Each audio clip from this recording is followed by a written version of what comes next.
Стартовское время 10 часов 20 минут. Трасса закрыта для просмотра. Через 5 минут будет дан старт первой паре открывающих.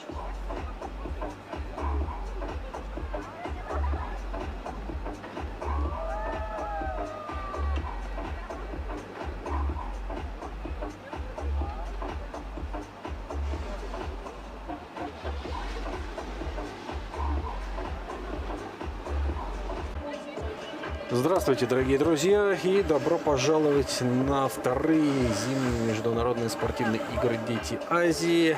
Место действия Кемерово, СБАС и региональный центр лыжной подготовки Таштагол. Вашему вниманию, что же сегодня? Сегодня продолжение банкета, что называется. Накануне был слалом «Гигант», сегодня параллельный слалом у юношей и девушек, плюс достаточно необычная штука, не часто мы ее видим, по крайней мере, это команды, которые мы с вами будем наблюдать. Ваши комментаторы Дмитрий Бобцов и мой коллега, эксперт практически с мировым именем уже, куда деваться. Международный турнир, мировое имя Андрей Смирнов. Андрей, доброе утро. Дмитрий, доброе утро и всем привет. Наверное, в Кузбассе уже сейчас у них там ближе к полудню. И такой пополуденный рейв там приближается, да. Бьет по ушам. Тем не менее, наверное, все-таки утреннее такое настроение, утреннее состояние. Народ раскатывается. И мы видим на экранах трассу, собственно, нашу сегодня для параллельного слалома. Чем отличается трасса параллельного слалома от трассы «Гиганта»? Скажем, более крутые резкие повороты. Не такой большой радиус. Упор сделан на повороты, а не на... Там тоже на повороты, просто там расстояние между воротами больше, и поэтому повороты более такие широкие. Здесь нужно быстрее это делать все. Я так подозреваю, что все те, кто катался на фристайлерских досках, сейчас поснимались. Да, вот мы не увидели, например, у девушек у нас указано, что Анжелина Таук отскочила, да. По крайней мере, вот то, что можно сейчас сказать. Я думаю, что у ребят похожая ситуация должна быть. Нет, а вот Джад Таук, да. Джад Таук решил попробовать все-таки. Буду ехать. Да, но там именно те доски, на которых они выступают, в общем, честно говоря, они не предназначены. Да, и вот посмотрите, длина трассы 361 метр. Примерно на 100 метров короче. Да. Все так. Может быть, даже, да, чуть побольше. То есть она короче. И вертикальный, соответственно, перепад высот меньше. То есть, да, в целом... То есть обрезанная трасса «Гиганта», давайте вот так вот. Да. Грубо, можно сказать. А так-то вообще не совсем обрезают, просто вообще там переставляют флаги. Часто выбирают другое место для трассы. Здесь сложно понять, другое это место или то же самое. Вот. Наверное, здесь могли, да, чуть-чуть подкорректировать именно по длине просто. А склон, скорее всего, тот же. Вот наши участницы сегодняшние, участники. Участники и участницы. Тоже участники. Те люди, без которых невозможно никакие соревнования с этими шейп-тулами, специальными лопатами, зубчиками, которые убирают все неровности трассы. Человек с граблями, но не садовник, да? Это вот как раз новая стубардийская загадка. Берите, пользуйтесь, да? Да, это вообще, если говорить о загадках, то тогда как назвать грабли-лопата? Граблепата? Что это такое? Лопограбли, тут можно фантазировать сейчас сколько угодно, но тем не менее. Что у нас касается пар, сегодня 11 у девушек, которые поедут сейчас, соответственно, в том же, я думаю, виде, в каком-то было в «Гиганте», то есть первое, согласно купленным билетам, то есть жеребьевки, а второе их будут собирать уже с более-менее похожими временами или каким-то другим образом, не суть. И по результатам второй квалификации уже будет по сумме времен отобраны лучшие, кто и поедут далее в финальную часть, которая будет являться уже олимпийкой. И там уже классическая жеребьевка, худшему с лучшим и далее по списку. У ребят 13 пар получается. Вот он, точнее, Джо Да, Толк. Джо Толк. И представитель королевства Таиланд тоже сегодня с нами. Ну, не Кстати, таец очень неплохо проехал. Ну, знаете, на фоне вот Да, ребят для из Ливана страны, которая не видела снега никогда, это удивительно. по телевизору. Да. Ну и что, начинаем уже квалификацию. Мария Шафаростова и Арина Кузнецова сейчас должны принимать старт, по идее. Ну, визитная карточка Кузнецовой — это боевые уши. Боевые уши. Боевые, что? Очень хорошее определение. Очень прикольно, по-моему. Итак, старт. Первая пара. По красной трассе под номером 35. Кузнецова Арина, Республика Саха. В синей трассе под номером 37. Шафаростова Мария, Республика Саха, Якутия. Более короткий, да, поворот, в отличие от вчерашнего. Да, здесь оно более как, как не видите, по крайней мере, слалом, но это техническая дисциплина. То есть умение эти повороты проходить с минимальной потерей скорости. Кто у кого получилось, тот и молодец. Кузнецова здесь заметно лучше идет, она ошибается. Мария довольно Очень много хорошо ошибается. вырывается вперед. Ну, здесь да. Вот что значит боевые уши. И финиширует первой. А в Супергиганте, кстати, она была вчера 12-я. Ну, у нее, да, у нее там не все сложилось, мягко говоря. Хотя Аквалана проехал довольно уверенно, но там был кому выиграть. 5 Кузнецова Арина, 39, 36. Под номером 36 Шафаростова Мария, 48, 46. Ой-ой-ой. Почти на 10 секунд, но на такой трассе это, конечно, многовато, мягко говоря. Арина 39-36, отправная точка для тех, кто будет ехать сзади. Из Ливана девочка, которая должна пойти в следующей попытке, Анжелина Таук, у нее в стартовом протоколе горит ДНС. Но если она только сейчас не вырывается из объятий тренера, пустите, я все равно поеду, вот, но нет, уже нет. Уже нет, да, маловероятно. Если заявлен ДНС, то он и есть ДНС. Ну, по какой-то причине решил не ехать. Суровые обе, пока без улыбок.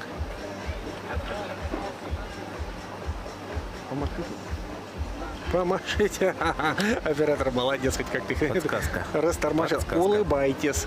Улыбайтесь, это всех раздражает, я помню. Прекрасная форма, да. Да, вот интересно, в следующем заезде поедет, ну, поскольку Анжелина Таук ДНС, наверное, Зайцева Поедет Кристина. одна. О, кстати, интересно. Ух ты, дисквалификация. Дисквалификация, да, пропустил ворота, видимо, там где-то. Ну, тогда понятно, почему не улыбалась, что-то улыбаться-то. То есть мало того, что результат был так себе, так кто-то еще промахнулась мимо поля, что Так называется. что, наверное, Зайцева Кристина поедет. А, смотри-ка. Нет, ее заявляют, но я не думаю, что она поедет. Ну вот да, ее-то мы знаем. Мы помним, как вчера Зайцева Кристина боролась прям до последнего. Старалась. Да, она вообще умница и хорошо очень прошла. У нее 8-е место было вчера на гигантском слаломе. Стартовала участница по синей трассе под номером 38. Сейчас посмотрим, вот одна она хорошо проедет, потому что отсутствие широко выносит на радиусы. Не может вкатиться пока еще. Да, получается, что короткие повороты в чем-то сложнее. Да, тебе надо очень быстро играть центром массы. Это не все могут, это не все умеют. То есть тебе надо выбрать такую траекторию и так хорошо владеть спортивным снарядом и телом своим, чтобы минимизировать вот эти выносы широкие, где широко не вело, и при этом еще желательно скорость не терял. Да, именно поэтому существуют спортсмены, которые специализируются в гигантском слаломе и в параллельном. То есть там наблюдается определенная В гигантском выше скорости, но больше степень свободы. Там все-таки вираж пошире, есть вот время... спортсмены наступают и в той дисциплине, но наблюдается часто Специализация. такая, да, какая-то специализация. Вот у одного атлета лучше, выше места в параллельном слаломе, а у другого, например, в гигантском. Ну, При прочих равных. да, все верно, Андрей, на самом деле, это абсолютно логично для всех технических видов спорта. Что-нибудь с места возьмем, там, спортивную гимнастику, да, они все умеют прыгать и сальто, и винты, но кто-то лучше делает сальто, а кто-то винты. Исходя из этого, ему свои программы устроят, то есть где он больше будет набирать и выигрывать. То есть хочешь большую сумму, да, на каких-нибудь вольных упражнениях или на каком-нибудь опорном прыжке, ты делаешь там простой сальтовый прыжок, а винтовой сложный. Ты их и будешь учить, ну или наоборот. Вот, конечно, универсал, тот, кто умеет делать сложно и то, и другое, это как здесь человек, который одинаково хорошо едет, и гигант, и параллельный слалом, и я не знаю, что еще он может хорошо ехать. Халфпайп, да? Но это редко бывает, на мой взгляд. Потому что пайпер — это, по-моему, просто отдельный мир, отдельная дисциплина. Чаще всего слоупстайл и бигейр идут рядом, а пайп, он как-то там своя жизнь, в стороне, да, находится в стороне, там своя действительно жизнь, хоть многие сравнивают халфпайп со слоупстайлом, поскольку там тоже ошибаться, в общем-то, нельзя, и довольно много трюков в одном заезде. Тем не менее, пайп — это другое. Кристина Зайцева, 39,69, и сейчас у нас на синей трассе Мария Травиничева, которую мы вчера Травничевой пытались называть. Мария, мы не созвали. И Екатерина Буйнова по трассе красной. Смотрите, летит как Травиничева. Да, Травиничева мастер спорта. И вчера в слаломе гиганте она была второй. Но вот это вот уже прям вот похоже на то, что вот в идеале здесь должны девчонки показывать. Прям похоже, правда. Может, результаты тогда уж напомним, мы заговорили о вчерашнем гиганте. Под рукой есть? У меня есть только первое и второе место. У нас получается Мария Травиничева второе место и Яна Ульянова первое. Это то, что вчера было на гигантском слаломе. Ну, посмотрите, да? А у Екатерины Буйновой, кстати, шестое. Тоже неплохой результат. Екатерина Буйнова сейчас 39,22, а у Марии Травиничевой 34,71. Вот это новая отправная точка, то есть пропасть по меркам любого. На эту цифру и будут ориентироваться в дальнейшем спортсменки. Гликерия Захарова, представительница Ростомцовец практически. Тоже помним, ее вчера отлично откатала. У нее Сибирского федерального округа. Это. Четвертое место. И, соответственно, на гигантском слаломе Вероника Янгурчина.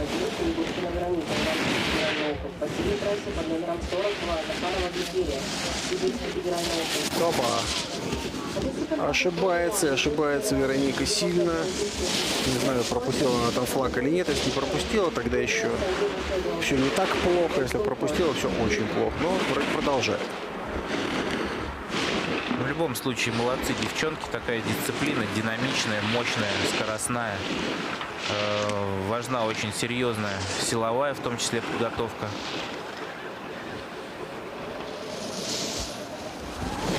Ну и, конечно, психологическая выдержка, как мы вчера говорили, да, такая скорее победа над собой. Ну да, там сбивает нервы, потому что когда ты пытаешься изо всех сил и еще при этом смотришь на соперника, пытаешься оторваться от соперника. Сейчас смотрим. Вот здесь она упала. Бам. Но достаточно удачно, как бы это странно не прозвучало, потому что ее вынесло к основанию следующего флага по правильной траектории. Не проскочила вперед. И, соответственно, заезд продолжила и продолжила ей его засчитали, что самое главное. Дисквалификацию не поставят. Захарова, Гликерия 35,82. И Вероники Янгурчиной 40,13. Ну, прям вот здесь повезло. Спортивное счастье было прямо на ее стороне. Она с падением 40,13, представляете? То есть, для примера, там, Арина Кузнецова 39,36 без падения. 39-69 Кристина Зайцева без падения. Ну, просто быстро очень сориентировалась. Падение было не такое прям, не занесло далеко. Смогла сразу встать и продолжить движение. Это да, Андрей, но она же с места разгонялась. Потому что в любом Согласен, случае, да. и она скорость, получается, смогла набрать, значит, потенциал-то есть. София Агнетова и Виктория Падалица.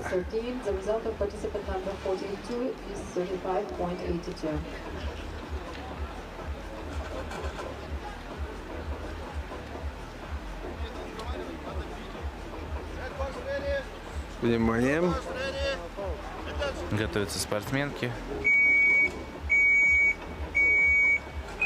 Ну, здесь, кстати говоря, результаты не такие высокие По сравнению по вчерашним соревнованиям, да, по сравнению даже с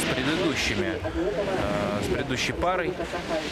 У этих девочек 18 и 20 место вчера в гигантском слаломе. Не, ну там явно почти ничего не получалось у Виктории Падалицы. Здесь она тоже ошибается, пусть и не столь фатально, но умудрилась себя собрать сейчас. Но тем не менее, видите, да? И София решила привстать там. Будто там какой-то... Испугалась пропустить флаг. Наверное, что-то такое было. Болельщики в восторге. Да, вот как получается, оказывается. Бывает. Да, не, ну здесь прям... Тише едешь, дальше будешь. Тише едешь, да, далее, позже приедешь. Вот, вся простая правда. Но здесь такой набор ошибок. Я не очень понимаю, что София случилось в середине. Потому что она вот, ехала на средней скорости, вроде все нормально. Не справилась Я где-то. думаю, что она просто увидела, что она не заходит по траектории в следующие ворота. Да, она вот здесь, ну как? Ну, да. Ну вот, то есть уже она проскакивала ворота и решила оттормозиться, чтобы все-таки в них заехать, чтобы не было дисквалификации. Так, Виктория 49-41 и София 51-31. Это результаты низкие, прямо скажем. Так, Азалия Тимиргазина. Вот она тоже, помним эту девчонку. И Дарья Сухая. Вот следующая пара у нас тоже будет крайне интересна. Давайте во всем по порядку. Азалия очень неплохо вчера себя показала. Азалия накануне была, получается, 13-й. 13, да, а ДСП 19. То есть, и здесь посмотрите, еще дорабатывает.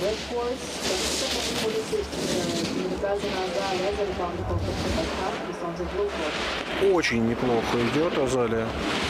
Смотрите. Ну, в общем, конечно же, надо отметить, что 2 дня подряд тренироваться, там, раскатываться и выступать достаточно сложное такое дело, поскольку соревнования проходят целый день на горе, то есть там и воздействие холода на мышцы, и общая усталость, умноженное все это на нагрузку, конечно, сказывается. Да, разумеется, потому что все-таки надо не забывать о том, что это, с одной стороны, юниоры, с другой стороны, ну, в этом возрасте уже такие нагрузки люди получают, которые получают взрослые спортсмены, и для них это очередной Здорово, когда, конечно, цикл. между соревнованиями такого уровня делаются хотя бы там день перерыва, но здесь, к сожалению... Ну, во-первых, регламент. Да. Соревнований много, соревнования идут каждый день. Не только у представителей сноуборда, но и у лыжников, и у всех прочих дисциплин, которые у нас... Ну, конечно, мы с вами живем надо вписать да, это все. мы с вами, Андрей, живем в определенном ночном режиме, как два бурдалака, да, то есть мы спим, там, просыпаемся еще темно, ложимся еще светло, и мы большую часть соревнований, к великому сожалению, просто не видим. Вот, она Да, уже это колоссальный объем. ближе к полудню, а у нас еще 7 нет.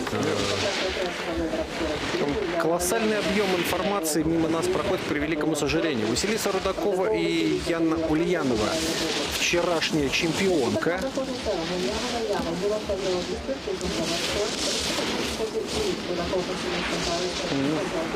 Ульянова по красной трассе сейчас, ну, сложно здесь сказать пока, насколько хорошо справится.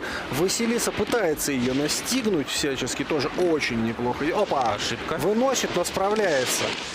Справляется, И потеря Василиса скорости. настигает. Конечно, она сейчас обгонит. Там потеря скорости Да. очень большая была. Сразу поправилась, но это то, что, ну, и компенсировать Ну, ничего интересно, нельзя. Интересно. интересно. Хороший заезд.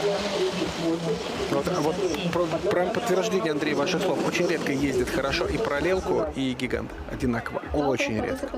Да, Василиса Рудакова вчера была 9-й, а Яна Ульянова 1-й. Видите, вот И здесь ошибается. здесь Так, они, Ульянова здесь они вообще вровень. Да. 38-57 и Рудакова 38-18.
Что такое? Все, можно? Вот, кстати, достаточно... Надо маму принять. Да, все как обычно. А вопрос о дисквалификации почему-то стоит. Может, посчитали, что Ульянова проехал по флагу? Ну, знаю, я не ничего вижу, такого я не увидел заметил. тоже. Давайте посмотрим, в чем там. Да, что здесь смотреть? Ну, может быть, еще раз будет повтор. Номером 47 Ульянова и Яны. Дисквалификация. Вот так вот. Яна Ульянова сама очень удивилась, как так. Participant number 47, Ульянова Яна, is disqualification.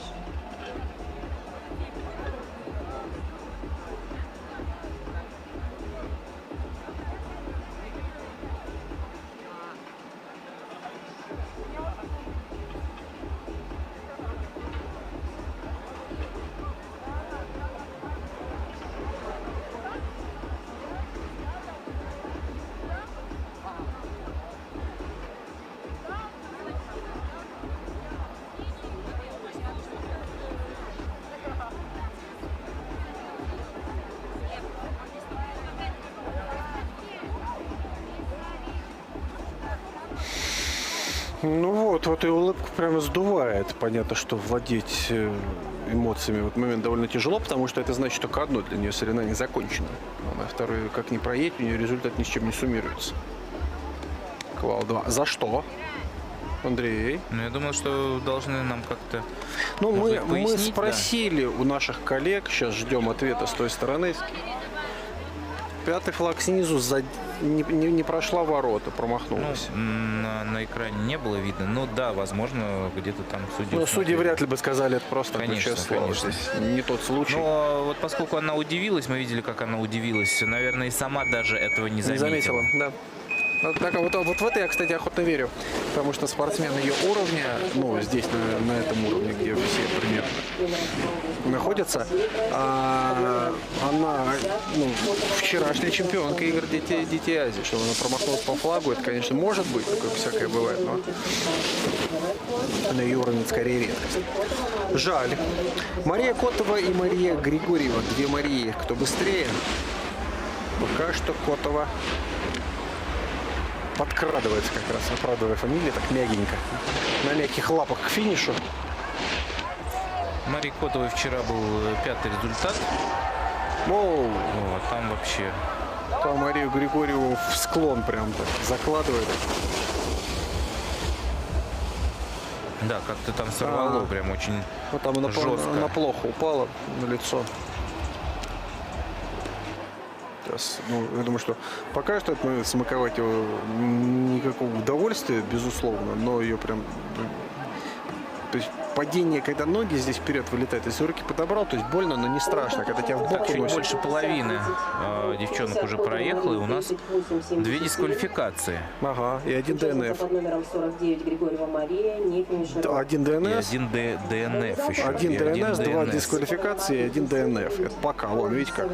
Ну, кстати говоря, вот, возможно, как раз вот эта усталость сказывается, о которой шла речь. Потери концентрации, усталость, ненастрой спортсменов, бывает все, что угодно. Поскольку это все-таки тоже живые люди, живые человеки, живым человеком, как мы с вами прекрасно знаем, свойственно ошибаться. Это нормально. Так мир устроен. Просто в спортивном мире, как вы, Андрей, прекрасно знаете, побеждает тот, кто умеет себя собрать и ошибаться меньше в нужные моменты. Тот, кто умеет не ошибаться в нужные моменты, становится чемпионом. Даже несмотря на то, что устал, бывает... Ну, все устали. Есть подъем такой, внутренний какой-то момент, когда удается настроиться. Андрей, это что называется, решить задачу. вот это сейчас является их жизнью, да? Они этим живут, они ради этого тренируются, ради этого поступают. И, в принципе, это является основной формой деятельности. Спортивной, не учебной или спортивной, учебной, неважно. Устал, ну, будь любезен, а иначе зачем ты тренируешься? Это уже никому не интересно. Ну, не знаю, как, ну, в дисциплинах фристайл, в дисциплинах сноуборда, у нас соревновательный период был проще, чем цикл учебно-тренировочных сборов и всего прочего. Смотрите, да что такое? Прям не справляются. Бородина Софья, да, тоже. Что там происходит? Виктория Козлова у нас идет по трассе уверенно, да. Софья. Да, финиширует. Виктория Козлова вчера была 3-й. Вот так вот. Вот оно, это Лидер призер. и бронзовый призер вылетают. То есть... Результат участника под номером... Не, Козлова Виктория не вылетает, она как Нет, раз у Козлова была. Виктория Да, все с ней хорошо. все хорошо. У Козлова У нас Виктория все хорошо. Лидер вылетела, вот что удивительно. Вот за счет вот этого досадного недоразумения. А здесь что, кстати, вот, промазала она мимо флаг? Да нет, вернулась, смотрите-ка, на трассу. Софья Бородина, 44-29, результат, ну, не важный, но, по крайней мере, это не другие страшные надписи. ДНФ, Циферки ДНС. есть. Циферки есть, уже нормально, уже все хорошо. Мне очень нравится попадание в следующий этап. Вот, статус зеленый, который на J-сноуборде стоит. Ок, все хорошо, спортсмен молодец. Вот и не поспоришь, спортсмен действительно молодец, доехал живой-здоровый. Владислава Коваленко, синяя трасса, и Анфиса Шуршикова. Анфиса Шуршикова, красная трасса. Так, Коваленко накануне 15-е. Результат, ну, далекий от идеального. Ну, а Анфиса 11-я. Ну, почти в десятке, что называется. Коваленко Владислава, город Москва.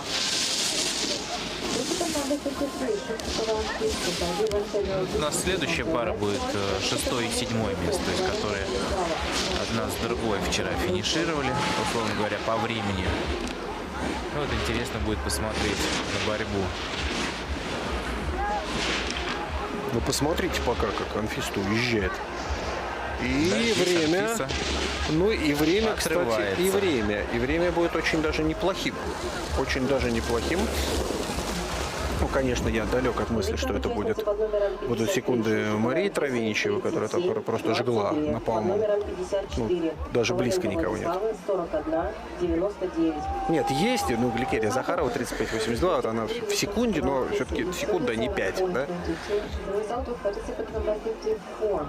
Коваленко Владислава is 41.99. Ну, Шуршикова Анфиса 37-22. Папа, Матвей, я вас люблю. Алексей Александрович, здравствуйте. Вас я люблю, а вам здравствуйте. Родителям в Москве, нашим тренерам, нашей команде. Нашим тренерам. Люблю Красноярск. Нашим тренерам. Я бы запал. Да, Дядя Саня Коваленко Владислава из Московской горнолыжной академии. тренером. Дядя Саша Колтаков, я помню, был абсолютно гениальным редактором, мой учитель, собственно. Когда я в 2002 году пришел на телеканал ТВЦ, говорит, запомни, сынок, если хочешь здесь работать, то тренером, а не тренером. И никогда так не говори больше. Это прям стандартная достаточно шутка. Мы как привыкли так говорить, тренера. Так вот оно вылезает, а потом мы оказывается, что неправильно. По синей трассе Анастасия Башлыкова и по красной трассе Марина Болтаева. 6 и 7 места на вчерашних соревнованиях. Ну вот они прошли там, да, вот в свою силу и не в свою сейчас покажут. Достаточно шустро идут обе. Уже не из трассы остается сколько? 6 ворот плюс линия финиша. Нет, там до результата, конечно, и Захарова, и Травиничева они не дотянутся, но это прилично. Это 38 плюс-минус. Хороший средний результат, ну вот как раз, как и вчера, да, 6-7 место, вот плюс-минус тут оно и получается.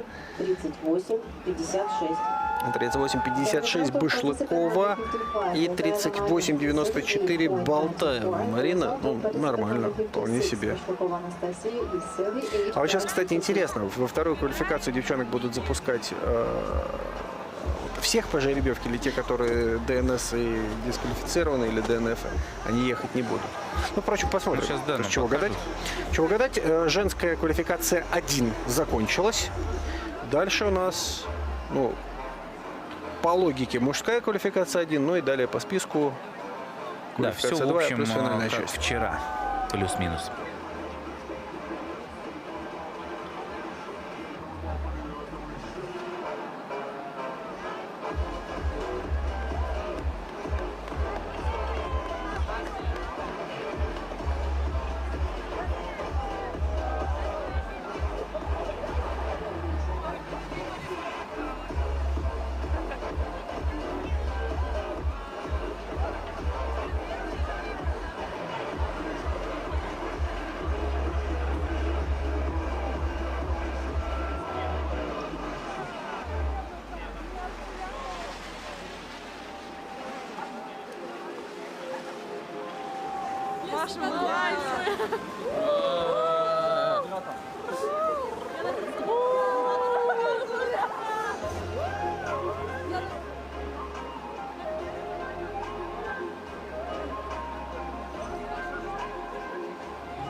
Текс. Женская квалификация. Все, у нас на очереди мужчины. Здесь пары. Из Ливана мальчик не поедет. Таук Джованни. Их там двое. Точнее, их там не двое, их там трое. Из Ливана двое и один из Таиланда. Да-да-да. Не-не-не, я про Тауков. А, да. Там же еще сестра их. Я думаю, что это один большой трое. клан, да. Практически Джованни Таук и Иван Андрей должны были принимать участие в заезде за номером 1, но там остался в гордом одиночестве Иван Андреев. Соответственно, про него мы успеем что-нибудь сказать, пока там все не началось. Накануне 11-й подиум даже взял в своей карьере. Уже дело было, причем в этом году. На первенстве Москвы по сноуборду. Как раз параллельно гигантский слалом был вторым, но вчера получилось, что не Хороший получилось. старт. Мощный, прям.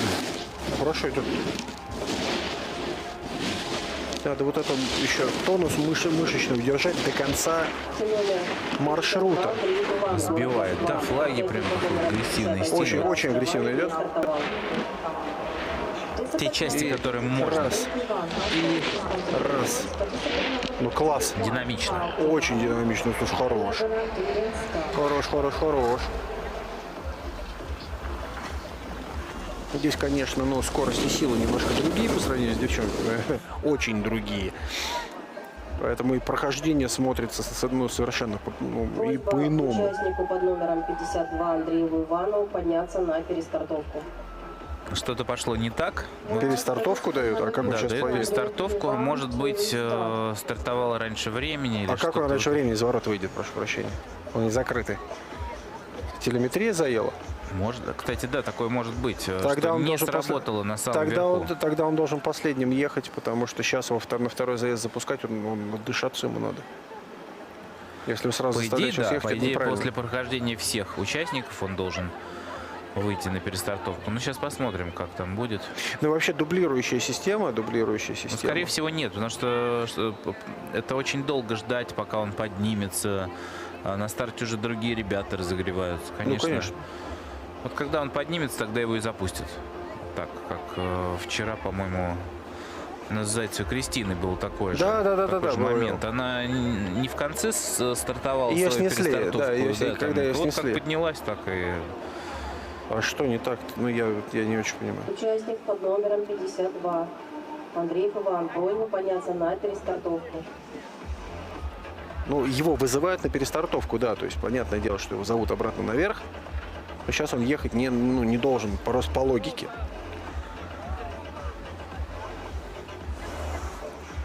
Застрял. Да, все верно. Тем временем стартует Тимур Зарипов. Дмитрий Подольский. Такое бывает с телеметрией. Замерзла. Довольно часто.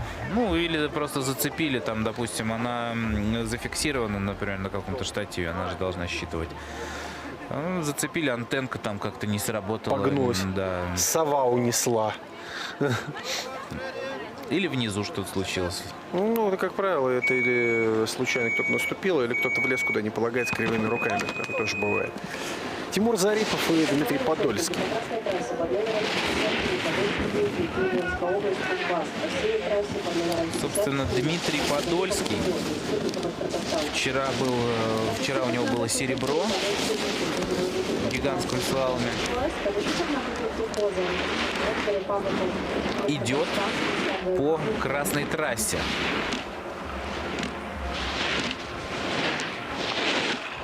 И у Тимура тоже было неплохое место. Вчера И пятое. фотофиниш, однако. Фотофиниш. Воу-воу. Полегче, да. Под номером 34-21. The result of participant number 53, Здесь прямо вот в касании идет. The result of participant number 54, Немного теряя скорость при этом, но, возможно, это вот как раз такая своя манера. И не рекомендуется, понятное дело, нас трогать руками. Подольский Дмитрий был быстрее. Да, 33-91. И 34-21 у Тимура Зарипова очень ровный. Привет. Мам, пап, привет. Очень ровный результат, очень такой, неплохой.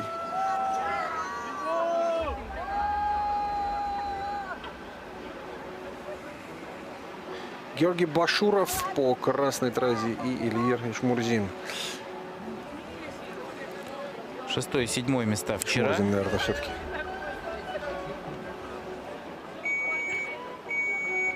Эльвир Ишмурзин, Республика Башкортостан. На трассе под номером 55 Башаров Георгий. Вот Башаров Георгий, Сибирский федеральный округ.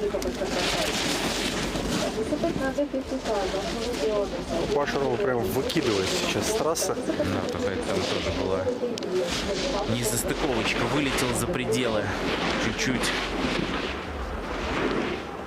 Ну, вроде вот вернулся. То есть после ошибки вот это, надо дорабатывать, а как? О, да. Вот это вот В концовке как раз- решил по прямой проехать, но и как раз проехал. тот самый флаг сбивает Ну, в лоб него прям ту часть, зашел. которую нельзя. Это дисквалификация. Скорее всего, да. А, уже провесили. И здесь, обратите Да. внимание, Участника под номером 50 тейл Подольский доски у Тимур как же так? Ладнов. Башурова прям отваливался, аж это поднимало его. 54 Зарипов Тимур дисквалифицирован. А что он там не нашел? Флаг? Вот он, ну тот вот он. сбил, подумал, что уже все, но там нормально вроде, он мог, наверное, еще. Прошел. Не прошел, он в середину проехал. Да. Он в середину проскочил за 3 флага до финиша. Вот здесь будет разговор с тренером как раз. Результат Ты что делаешь? То есть, Мне вот, кажется, что у Яны Ульяновой была какая-то похожая история, просто... Незаметно было. Да, было незаметно или не показали. 61 участник да под ну номером как, мы с вами же 56. смотрели весь заезд, я правда не видел. Result of participant number 55, Bashir Понятно, что Gurgis, судьи как раз они там на то и есть, и они на то и судят, что они это все видят, чтобы не было потом никаких вопросов.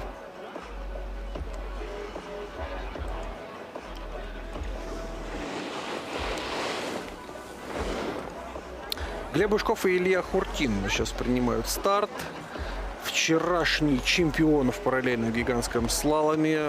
Великолепно совершенно Илья прошел представитель Сибирского федерального округа программу, трассу. Ну а Глеб Бушков, Республика Саха-Якутия. Илья Хуртин на красный. Фото на профайле. Глеб Бушков огонь, по синей трассе будет огонь, я двигаться. считаю. Да. То есть просто кино. 15 Пока место. в ожидании, пока все поправят, флаги. Вот злонравие, достойные плоды. Сломал трав, значит чинить было вас, правильно? Это как бы шутка шуткой. Но так в лоб флаги, они плохо к этому всему относятся. О, рысенок. Человек с плакатом.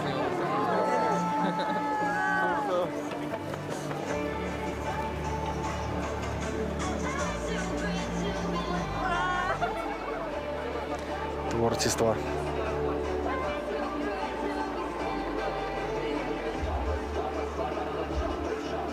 Ну вот, вроде починили все это дело. Как раз те самые На непредвиденные задержки. липучках, на липучках это все там А я, честно говоря, держится. честно говоря, думал, они на каких-то хлястиках, более таких, пластиковых, что ли, типа жгутов. Нет. Да, мне тоже казалось, что какие-то защелочки просто такие удобные. Вот. Таиланд лучше. О, Да. ничего себе. Это, Неожиданно. видимо, родители. Неожиданно. Неплохо тогда. То есть один участник из королевства Таиланд у нас здесь. И Ну так, все готово вроде. столько всего сразу. Илья Хуртин по красной трассе будет стартовать. Глеб Бушков по синей. Спортсмены на старте. Поехали. Стартовали участники по красной трассе под номером 57. Хуртин Илья, Сибирский федеральный округ. По синей трассе под номером 58. Бушков Глеб, Республика Саха-Якутия. Вот он едет примерно в манере гиганта. Обратите внимание, Хуртин. То есть он пытается также ехать. Справляется, в принципе, справляется пока. Он вроде вкатился уже так прям. Плотно. Очень хорошо. Низ прям отлично. И время одного и второго. Такое ощущение, что вначале немножко передергался Илья. Может, не зашел, что называется, в 34. Под номером 58. Бушкова Глеб. трассу. И давайте посмотрим. 33-34. Илья Хуртин. Это лучшее время на сегодня. 33-34, абсолютно верно. И 35-50 у нас у Глеба Бушкова. Хорошо. Результаты, да, высокая плотность результатов прям. 32, да, я не думаю, что у кого-то будет. Но, в принципе, 33 уже двое проехали. Подольский и Хуртин. Следующим, кстати, у нас, как нам подсказывает редактор нашей трансляции, у нас Иван Андрей будет перестартовывать быстро. Считайте, сколько? 3 пары Вот и прошло. он уже на старте. Готов к перестартовке. Все-таки, в этом есть какая-то спортивная несправедливость, потому что если это был технический сбой, почему его заставлять переезжать? Он-то в чем виноват? По красной трассе под номером 52. Кстати, для спортсмена это очень неплохо. Не знаю. Когда у нас проводились любительские соревнования, ну вот буквально несколько дней назад, там тоже была похожая ситуация, что не сработала телеметрия. И тот спортсмен, который перестартовывал, он улучшил свой результат. И это позволило ему в итоге быть первым. Он вот в этот раз улучшил, мог не улучшить, мог ухудшить. С точки зрения прохождения трассы, я здесь вот в чем с вами соглашусь, Андрей, причем безусловно соглашусь, в том, что он только что эту трассу прошел, он ее уже вот прям вот прочувствовал, только что сейчас идти проще. Во второй попытке, если физкондиции хватает, а их явно хватает, то в принципе ты скорее всего пройдешь лучше, чем ты прошел первый раз. 34:51 это очень неплохо. Это лучше, чем вот перед ним только что заехал Бушков на 0,3, хуже, чем у Зарипова. Вот. Но, в принципе, достойное время. Очень достойное время. Так что здесь вот палка о двух концах. А если физические кондиции похуже, или морально не очень устойчивый, ты такой начинаешь себя пятками в грудь бить и говорить: да за что мне, вот да, это я вот, же я же проехал, молодец, я классный. Это как наказание воспринимается. Да, а тут да, наоборот, да. это в плюс даже работает часто. Тебе попытку еще дали, то есть есть возможность улучшиться. Ты, считай, еще один хороший тренировочный заезд прошел. Ну, прочувствовал трассу, теперь давай. Это было разминочное, а это вот подготовительное, да, а потом уже будет настоящий. Или не будет. Павел Райшев и Макар Бородин. Бородин, красная трасса, Райшев, синяя. Красная трасса решает упасть.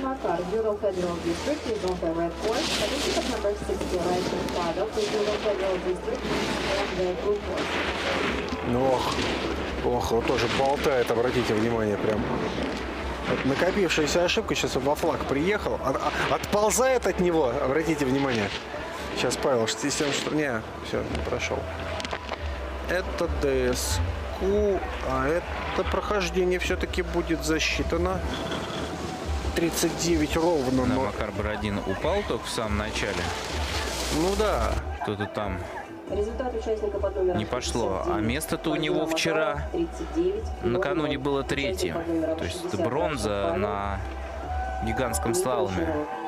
Ну вот здесь он, говорит о хорошем. видимо, какую-то кочку Да, поймал, потому что подбросил прям. Но, тем не менее, он трассу продолжил, а Павел Райшев вот ошибся. И причем вроде ноги с бортом были выше уровня флага, но решил, что не буду. Я уж не знаю почему, это решение самого Павла. У него ДНФ, он потом просто бросил его даже объезжать и поехал по прямой. Ну, мог бы попробовать продолжить. Да, конечно. В таких случаях как раз твой показатель твоих волевых показалось, резервов. что у него будет дисквалификация, поскольку он снес флаг. А вот доска была с другой стороны, с правильной стороны. И была возможность встать и объехать следующий. Вот в принципе, и продолжить. Есть, да, это вот есть всегда железобетонное правило. Все обсуждалки по завершению. Ты сначала доделай все, что должен. Как бы тебе ни казалось там, что бы тебе ни казалось. Доделай. А потом будем обсуждать. Это как есть люди, у меня ученики, которые очень сильно переживают собственные неудачи прямо во время спарринга. Вот он пропускает какую-то комбинацию, так расстраивается в тренировках. Я говорю, что ты расстраиваешься, дерись давай. То есть вот, ты потом можешь поплакать надлежащим соперникам, да, если ты будешь так расстраиваться по поводу каждого удара, он причем искренне, то есть он считает, что у него плохая техника, там, да, что-то вот это. Ты доделай. Результат он потом. И потом это все разбирается. Не надо по ходу ничего делать. Кстати, вот то, что мы наблюдали в слоупстайле, это не совсем так. Если допускает ошибку в самом начале спортсмен, то это, скорее всего, смотря какого уровня, конечно, соревнования, но чаще всего это уже все. То есть, но ты можешь фанрайд сделать. А? Ты можешь фанрайд сделать, ты можешь проехать для себя. Но все равно это будет не в полную силу, это будет такое, в общем, уже, да, действительно, именно фанрайд. Но в любом случае, вот здесь его надо делать. В данном случае здесь надо было доезжать. Конечно, ну, то, что показалось, а так у него был бы результат, а так у него соревнования закончили. Вот это обидно. Очень-очень обидно. Владислав Николаев, синяя трасса и Винта Шмидт. Участники по красной трассе под номером 61. Трасса красная. Винтов, Таиланд. По синей трассе Вот под как номером раз 62. Таиланд is the best, Владислав, который. Республика Башкортостан. Ну, так вот мы крадемся. Не такой уж Таиланд. Да не, ну куда? The best получается. Таиланд, the best в некоторых дисциплинах, в которых они себя прекрасно чувствуют, являются законодателями. Каких, кстати? Тайский бокс. На секундочку. Да. Ну, вот эти все единоборства Ну, у получается. них, да, у них вот эти королевские легкие веса, которые традиционно считаются Тайский тайскими. бокс. Тайский. Бакал по Прамух есть такой персонаж, очень известный бойцовский. Там хватает на самом деле. То есть у них тайский бокс возведенный, я не знаю, даже не в куб, а в культ. То есть это легенда, это там, ну, то есть там вот бойцы того уровня, которого я назвал, это реально полубоги. Потому что страна, ну, во многом там сложная культура, очень сложная культура, но культура вот этого вот тайского бокса там какая-то запредельная абсолютно. Владислав из сервис 6.19. С огромным отрывом финиширует Так, Николай Владислав. 46-16, ну, могло быть и хуже. У Винта Шмидта и 36-19, да, то, что, о чем сказал коллега по репортажу. Ну, спасибо гостю, что приехал. Вот опять-таки меня всегда восхищали люди, для которых вот это тоже участие, оно вот даже принимает вот подобные формы. Это же тебе надо оттуда приехать сюда, где-то тренироваться, заявиться, доехать. Ну, это я не исключаю, конечно, что он, может быть, где-то здесь живет. Вот, но Ну, вообще сейчас началась, вернее, уже предолимпийская такая гонка. Нужно набирать очки. И, возможно, Винта Шмидт все-таки метит туда. В каком-то смысле. как любимый, единственный представитель сноуборда своей страны. Он вот здесь тренируется, каких-то, может быть, очков поднаберет. Возможно, ему там что-то засчитают. И дальше Винта Шмидт сможет ездить на какие-то еще кубки, да. И так потихонечку, глядишь, и наберет очков, достаточно для Олимпиады. Ну, тем более, что я думаю, в своем регионе их там сильно немного. Я думаю, здесь в этом вот идея именно. Ну, в том числе популяризация и рост интереса к сноуборду в Таиланде, ну почему нет? Национальных видов спорта это, конечно, никогда не будет, но тем не менее. Артем Авраменко по синей трассе очень уверенно финиширует, и Гайсар Исаков. Сейчас. Оп. Остановите его кто-нибудь. 0-0. Под номером 64. 34-38 очень неплохо. Авраменко и Исаков 36 ровно. Ну, там все будет во второй попытке. Вот здесь очень хорошая борьба будет. Прям очень-очень. Правда. Авраменко Артем 34.38.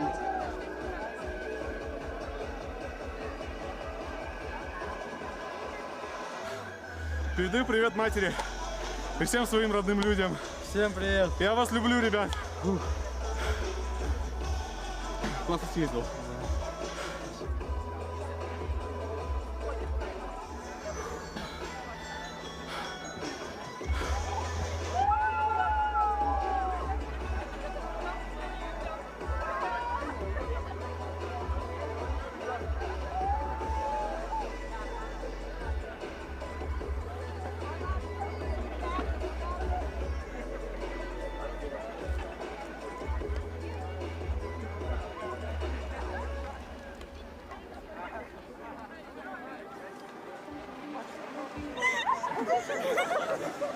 Смотри, в камеру будешь писать.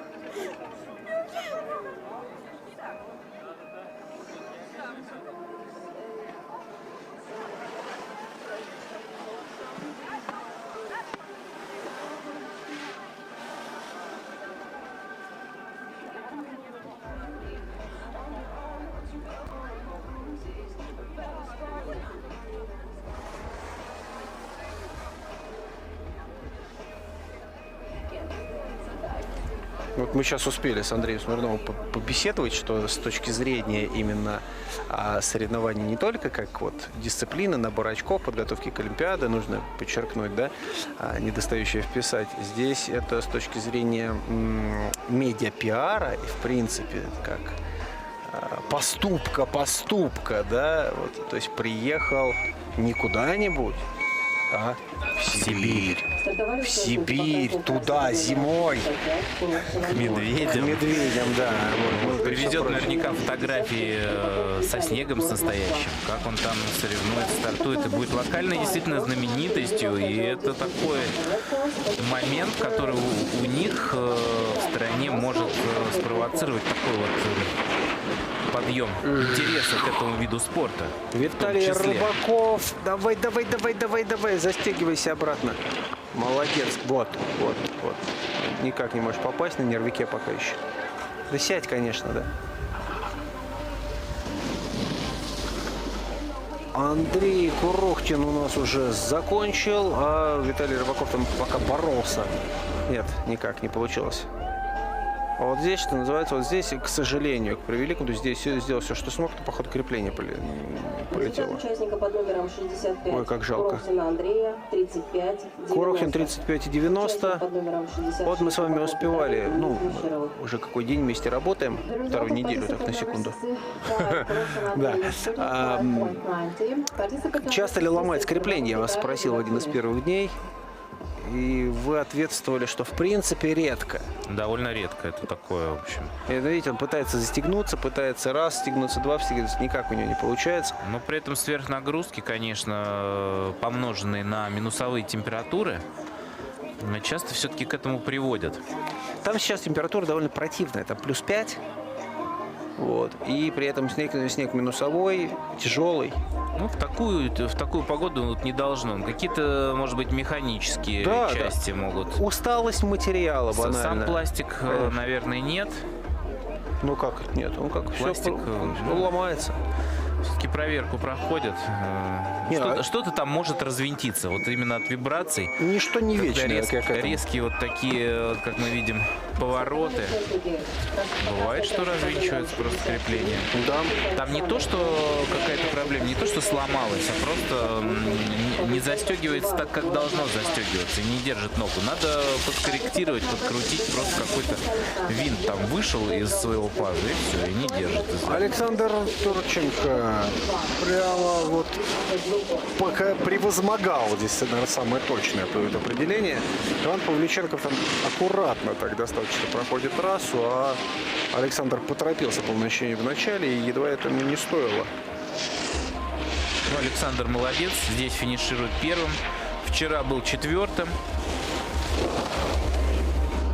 Соответственно, вот продолжает накатывать. Ну, Турченко результат достаточно скромный. Здесь 38.06, но здесь была ошибка большая. Ему здесь приходилось загребать снег аж почти двумя руками. Ну, однозначно должен улучшить результат во второй попытке квалификации. Павлюченков прошел в очень неторопливой такой манере, 43.18, никуда не спеша. И опять-таки здесь результат квалификации в любом случае важен. Да, понятно, там топ-16 будет, да. Ну, фанаты. Где? Кричали. Видимо, кому-то. Или Артему Бельскому, который у нас поедет по синей трассе, или Михаилу Куликову, который стартует по синей. По красной. По красной, да, извините.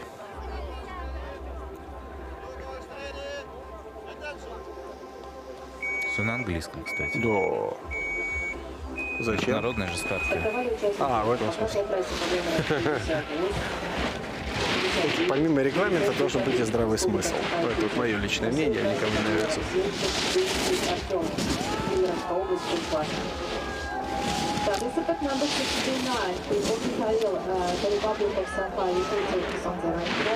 Ну, Артем серьезно так отрывается уже. Да идет посмотреть. Ну, на красной трассе ошибку. Хороший такой манере маятника. Михаил Куликов там боролся с трассой и с флагом. И с флагом, и флаг его поборол в какой-то момент.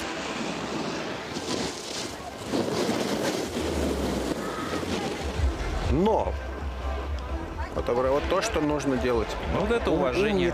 Умница. Все правильно. И всегда так Обязательно делай. так нужно делать. Ну, Нет, то есть падать не надо, бороться с флагами не надо, то есть, а вот доезжать до конца, дорабатывать. Это вот очень правильная мысль и очень правильная идея. The result of participant number 69. Потому что кто знает, там ошибутся у тебя соперники, не ошибутся, тебе результат нужен, потому что тебе же надо финальную пульку проходить еще каким-то образом. А если ты не доедешь, то туда попадет Винташмит с результатом 46-16. Ну, сейчас, кстати, при таком количестве, раз, два, три, 4 участников у нас 26, минус 4, 22, финалы идут 16. Ну, призрачные шансы, конечно, еще есть на попадание по результатам второй попытки, но проехать хорошо надо. Ну, у Бельского 35-01. Нормальный результат. Вполне себе.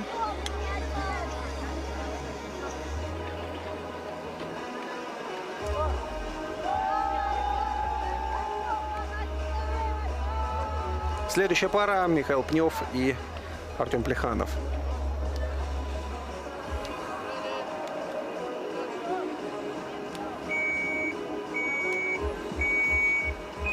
оба из Сибири. Стартовали участники по красной трассе. Плеханов Артем из Кузбасса. По красной трассе. Артем, собирайся, езжай. Неважно. Ну а Михаил Пнев уверенно продолжает. Посмотрите, прекрасная манера. Вот здесь еще ниже садится. Еще концовочку. Оп. Финиш. Хорош. Отлично. Хорош. Артем Плеханов также заканчивает свой проезд по красной трассе. Сейчас посмотрим. Раз, два, оп, не удержался. Но хоть не промазал ни Отличный ворот. результат 34-73. Вполне. Быстрее только Хуртин ездит сейчас. Он едет 33-34, все остальные. Да нет, там есть кто проехал и более уверенно. Да, например, Дмитрий Подольский Да, 33-91. Артем Авраменко 34-38. Вова, привет. Всем родителям привет. А Подольского, я прошу прощения, просто пропустил. Хороший средний результат туда в 34 секунды. Ну, А вот интересно, родители смотрят вот эти трансляции? Вот у вас смотрели вашу... а у нас тогда Или бытность тогда с выступлений, трансляциями тогда с трансляциями плоховато, было плохо. Записывали на видеокассеты, приезжали с потом камерой, показывали, потом да? смотрели обязательно. Где-то сохранились старые архивы, их надо перегнать в цифру, пока не потерялись. Старые еще чемпионаты Москвы, там года волосатого, там реально, 97-й, 98-й, это мастерская программа, есть еще более ранние. КМСовские, сейчас смотрите, одно удовольствие, там очень смешно. Это с первой программы, начиная со второго юношества, там просто аттракционы. Там за кого не захватил, это до сих пор приятно вспомнить. Никита Маджара и Захар Макаренко. Макаренко по красной трассе. По синей трассе под номером 74 Маджара Никита. О, как. Дальневосточный федеральный округ. Номер 74 Никита Маджара, говорит, вышел не со своей доской. Это как? Чужую на чужую нашел. Ну, вот как я и говорил, 2-3 разных бренда, они похожи, в общем, и по своим характеристикам, и даже по дизайну. Прихватил. Ну да. Оглядывается. Единственное, что там вот именно с креплениями, может быть, затык. Ну-ка. Они регулируются под размер. Размер. Под размер ботинка. Ну и, соответственно, если у тебя другой размер... Соответственно, могут не влезешь. отстегиваться, или не влезешь, или вот как, например, отстегнулся, да, ботинок там на И трассе, влезть он не смог обратно. Ну, что-то такое, да, получилось. Снег набился там в процессе. Просто не отрегулированные крепления. Были под размер, например. И вот эта конструкция всегда, конечно, вот радовала, потому что она очень необычно смотрится, вот эти пристегнутые наглухо ботинки. Но сейчас Да, очень специфически. Вот как-то я тоже привык больше к другим сноубордическим ботинкам. в которых можно как в тапочках побегать. ходить, все мягко так надо. Ну, это да. А вот, собственно, да, Представитель Ливана у нас. решил все-таки выйти, попробовать себя в этой дисциплине. Ну, молодец. Но тоже надо сказать, что соревновался в Сибири, везде, где был, везде проехал. Но Все это важно, это важно. Конечно. А зачем приезжать тогда? Ну, я приехал посмотреть на трассу, мог по телевизору посмотреть. Не стартовать, конечно, нет смысла никакого. Джан абсолютно. Таук, представитель Ливана, и Ислам Гарифулин. 76, Таук Джад, Ливанская республика. Participant number 75. Ну, кстати, очень даже ничего, обратите внимание. Такая неплохая школьная манера прохождения.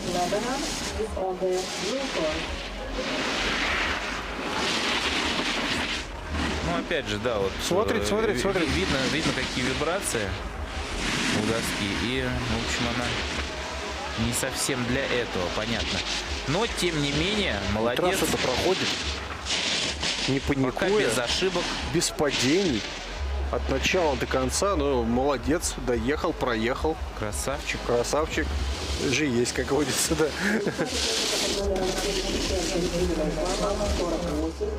Ислам Гарифулин 48, там с какой-то копейкой будет. 6. Таук Джета 50, 34. 50-34. Ну, Винтошмидт со своими 46-16 здесь смотрится уверенно, я прямо скажу. 62. The result of participant number 76 Tau Jad is 50.34.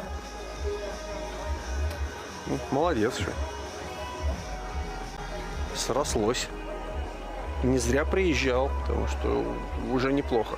Ну что, это пока предварительные оценочки квалификации за номером раз у ребят. Дальше квалификация номер 2 у девчонок. Дальше у ребят. И далее по списку.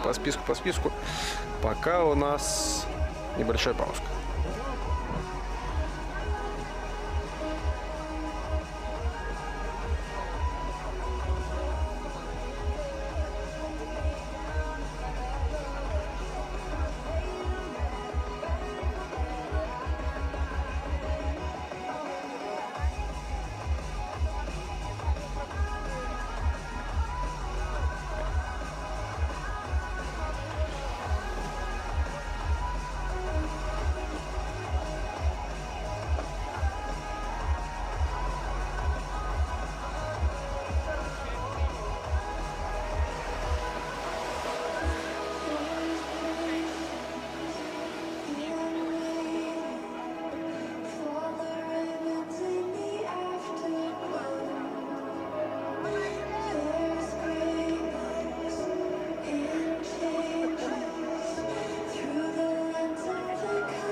Продолжаются у нас соревнования в параллельном слаломе. Здесь на соревнованиях Международные спортивные игры «Дети Азии». И, соответственно, квалификация 2, в которой сейчас уже многое будет решаться. Если, для девчонок будет решаться прохождение в топ-16, хотя их и так, в общем, немного. Учитывая 4, кто не попадает у нас во второй заезд, если я все правильно понимаю, 22, ну да, почти все из этого заезда, то есть 18 участниц, только 2 не попадут. Далее, но непонятное дело, что никто не хочет оказываться среди этих самых 2.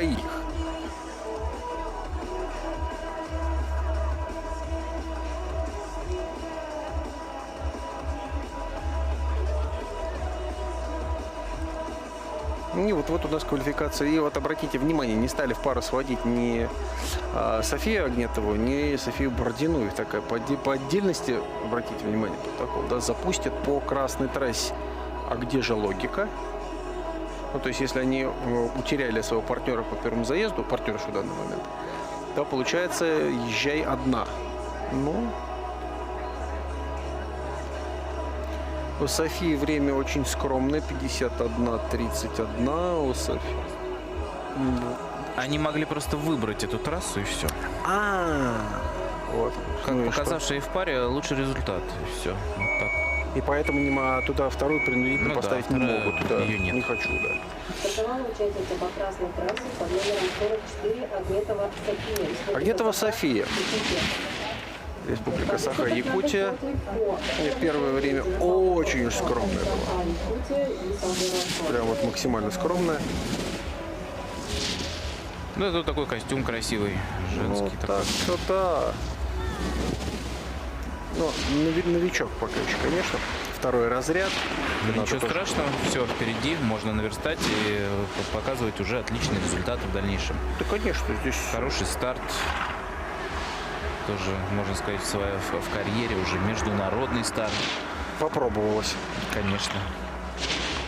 Какие-никакие очки Ну и ко всему будут, прочему, это все важно. понимание, Это где, все кирпичики, на из каком которых уровне складывается. находятся твои ближайшие, самые ближайшие соперники. Да, Вот да, они, это тоже вот они с очень тобой важно. едут, вот так едешь ты, а вот так едут они. Хочешь ехать как они, надо делать определенные выводы и тебе, и тренеру в основном, потому что спортсмен какие выводы может делать? Надо больше тренироваться, и я больше не хочу тренироваться. Выводов вот, в общем.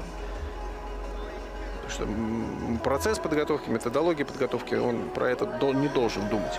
Если спортсмен про это начинает думать, ему пора тренировать. Потому что на очень высоком уровне ты способен, безусловно, координировать и немножечко видоизменять, и направлять векторы вашей совместной тренировочной работы в определенное русло, но не более того. Даже спортсмен очень высокого уровня, то есть там должна быть какая-то совершенно чудовищная уровень контроля и самодисциплины, чтобы самого себя тренировать. Я таких знаю мало. И ни одного не знаю прям великого чемпиона, который тренировался. Ни одного. Софья Бородина. Первая попытка 44:29. Это 17-е место было.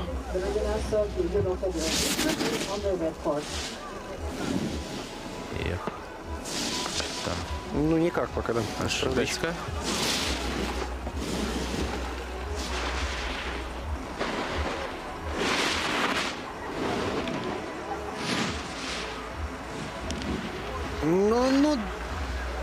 Ну, доезжай, едь. Соберись немножечко, Софья. Все ты можешь.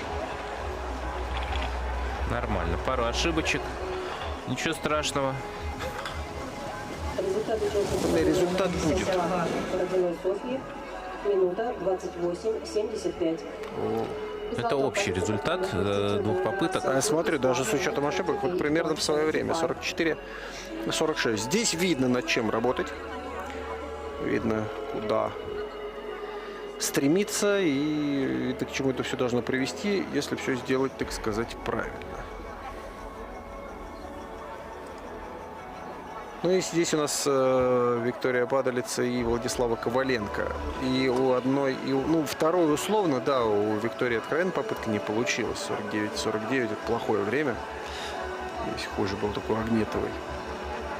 А вот Владислава Коваленко 41:99, на мой взгляд, может пройти побыстрее. Да и Виктория-то может. Вот если это может, Надо пробовать. воплощать. Сейчас, собственно, я думаю, они будут это делать. На красной трассе под номером 54 Коваленко Владислава, город Москва. На синей трассе под номером 43 Падалица Виктория, город Москва.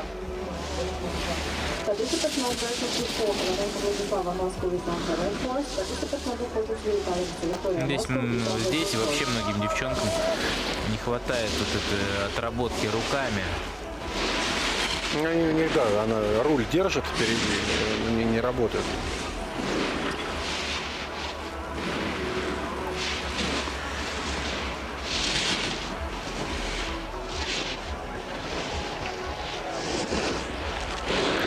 Но, тем не менее, обе спортсменки финишируют.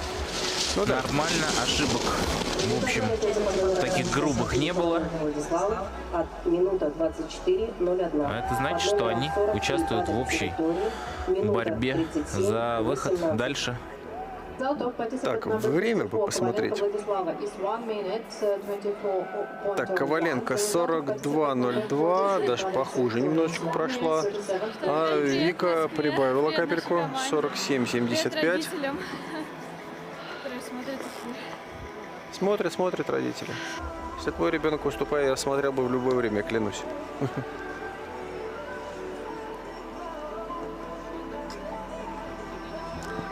Далее по списку Азалия Тимиргазина и Дарья Сухая. Первая попытка Даши 43.99. Не лучший результат. У Азали поинтереснее. Здесь 40 и 20. Это время гарантирует практически попадание в основную пульку. Сейчас надо спокойно в свою силу проходить. Главное не поймать какие-нибудь лишние вот эти буквы. Дисквалификация, не финишировал и прочее. Да, это совершенно лишнее здесь.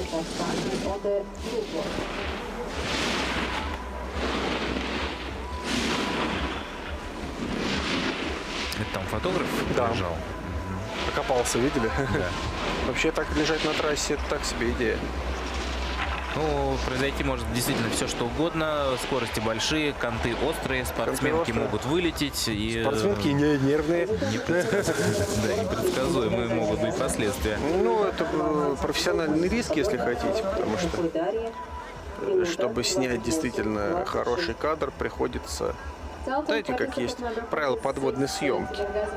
Хороший кадр – это близкий кадр. То есть, потому что под водой оптика ведет себя по-другому.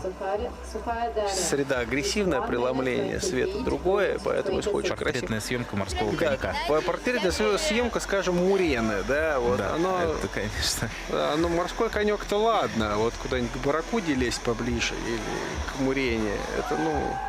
На свой страх и риск, что называется. Хочешь, иди фотографируй, он морда из норы торчит. Если ей что-то не понравится, или кусок мяса вырвет из руки, потом объясняй доктору, что ты фотографировать ее хотел, да.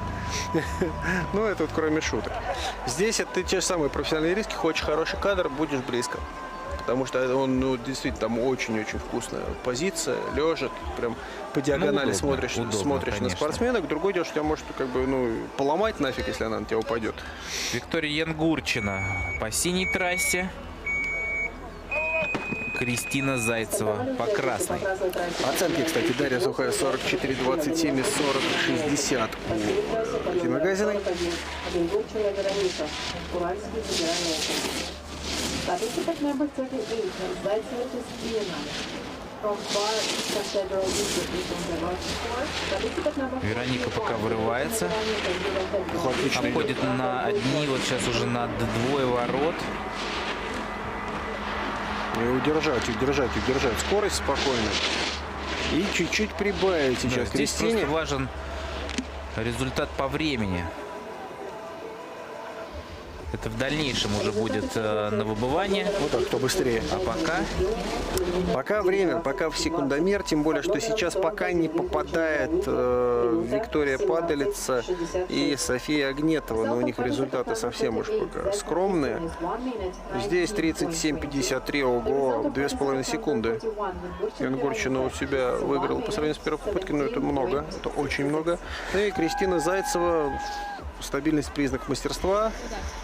Оп. Ай, молодцы. 18 сотых у себя же. Но опять-таки отыгрывает. Молодец, Кристина. Следующая у нас как раз Арина Кузнецова и Мария Котова.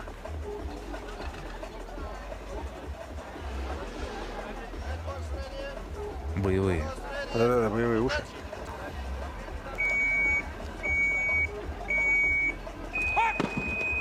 Стартовали участники по красной трассе по номеру 50. Котова Мария, Кемеровская область. Котова Мария первая 38-77, Арина Кузнецова 39-36. Да, и, кстати, на старте, стартующие пары расположены сейчас таким образом, что все лучше и лучшее время показывают участницы. Ох ты! Ой-ой-ой-ой-ой-ой-ой. Ну-ка, давай, доезжай. Ошибается Котова и ошибается серьезно. Арина Кузнецова здесь финиширует в одиночестве, но здесь вопрос, не промахнулась ли мимо флага Котова. Нет, не промахнулась. И даже с учетом вот этого падения, она пока в финальную пульку попадает, Маша. 35 Кузнецовой Арины, минута 19:72. Потому что если бы она сейчас промахнулась мимо флага, у нее был бы не финиш. И или Виктория, или София, те, кто сейчас не попадали, они автоматом влетали бы в финал. И Именно вот он, поэтому, этот да. момент. Вот он момент падения, момент ошибки.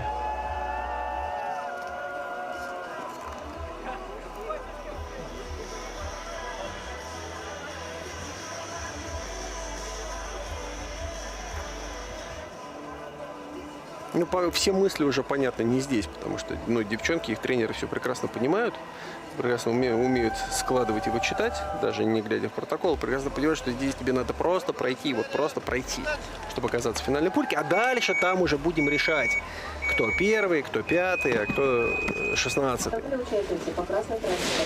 Екатерина Буйнова, 39-22, первая попытка, и Анастасия Башлюкова, 38-56, достаточно ровно. И что-то прям закусились. Смотри, как штурмует Буйнова-то.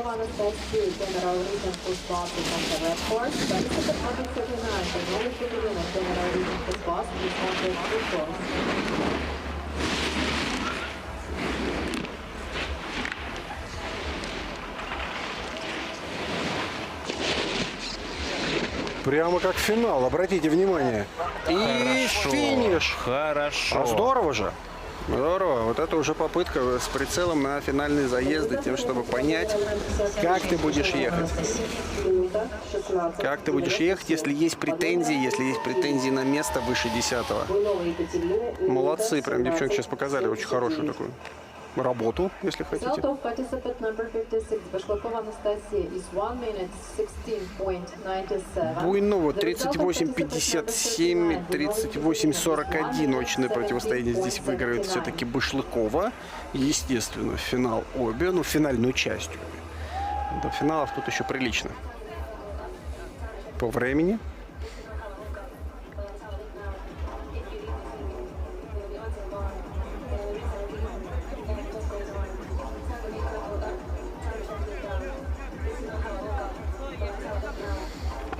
Времени, да-да-да.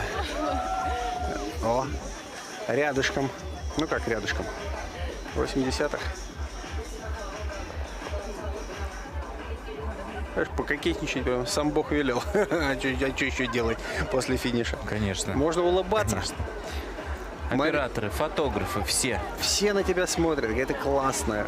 И вся страна. Вся страна на тебя смотрит. И не только твои родители, но твои друзья, коллеги. Старт. Марина Болтаева и Василиса Рудакова. Рудакова 38-18 первая, у Болтаева 38-94. Так, подкрадывается пока.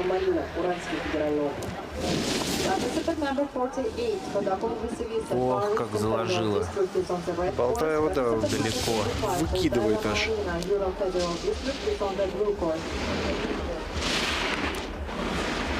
Ну, продолжает.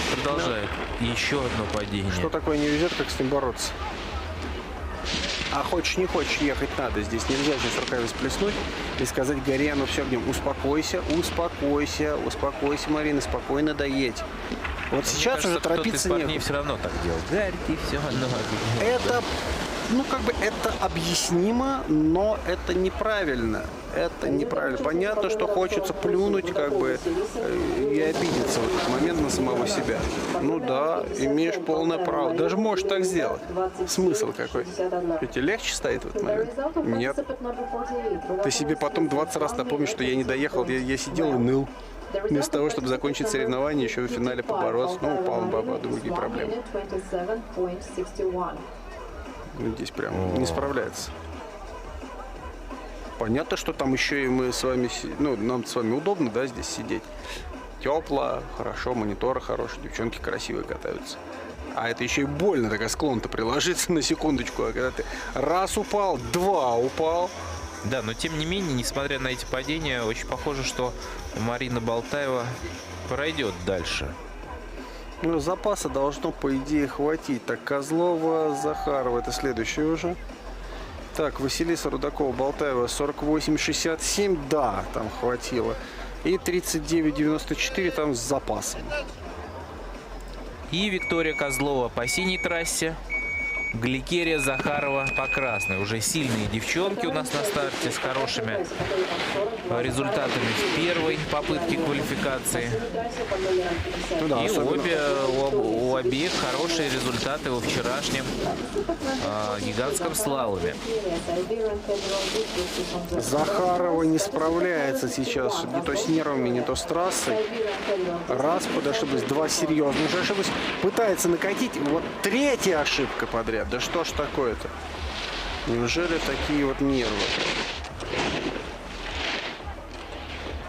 Попытка сделать хорошо. Безусловно, должна быть. И прочее, но прям Гликерию размотала. По трассе заканчивает она. И вот к вопросу, да, о предыдущем заезде Марина Болтаева. Вот она полежи на секунду там подольше, на секунду-две, и она кому-то бы уступила. Да, конечно. То есть там мало вставай, быстро вставай и едь. Иначе в финале будет другой человек, а не ты. Так что здесь это тоже дополнительно мотивирует. Гликерия с тремя, по-моему, падениями 47 и 40. В гордом одиночестве здесь стоит номер 51 Виктория Козлова, мило И улыбается. Мило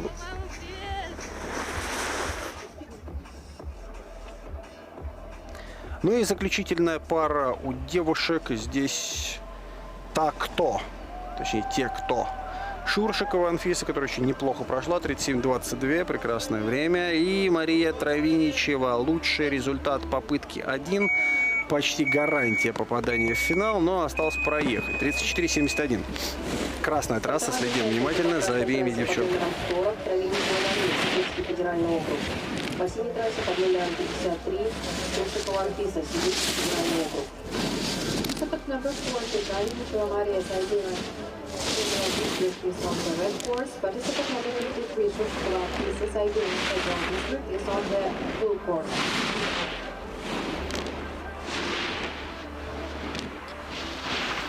Тоже такая репетиция финальной пулечки. И... Вот это красота! Да!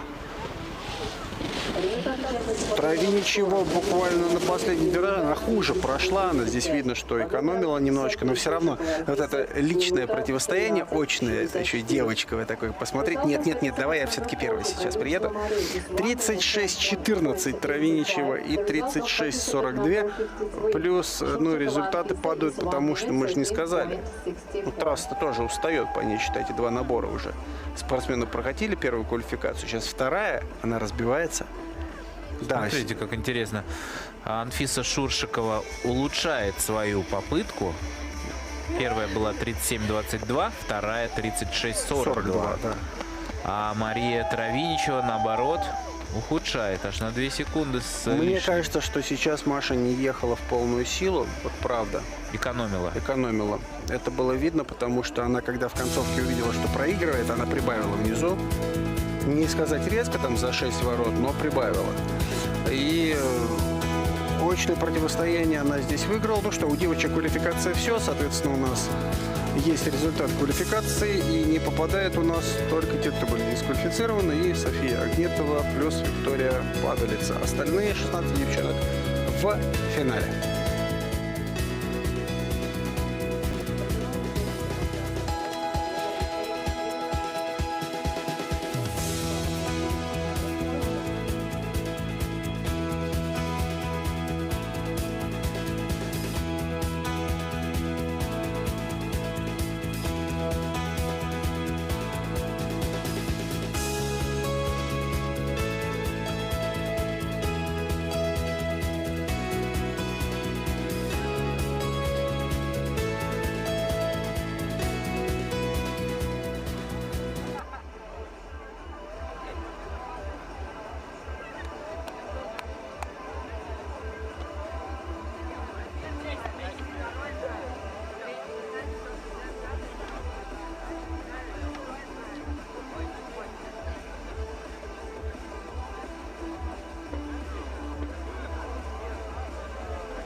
Итак, друзья, мы здесь, в Таштаголе,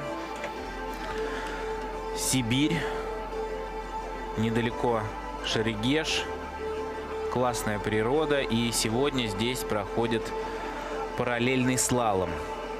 Вчера был гигантский параллельный слалом, сегодня обычный. Трассы отличаются немного по перепаду высот, по длине и по расстоянию между флагами, между воротами.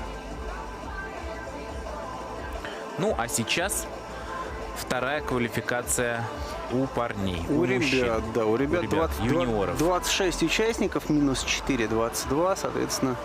Ну, здесь понятно, да, есть главные кандидаты на то, чтобы никуда дальше не поехать.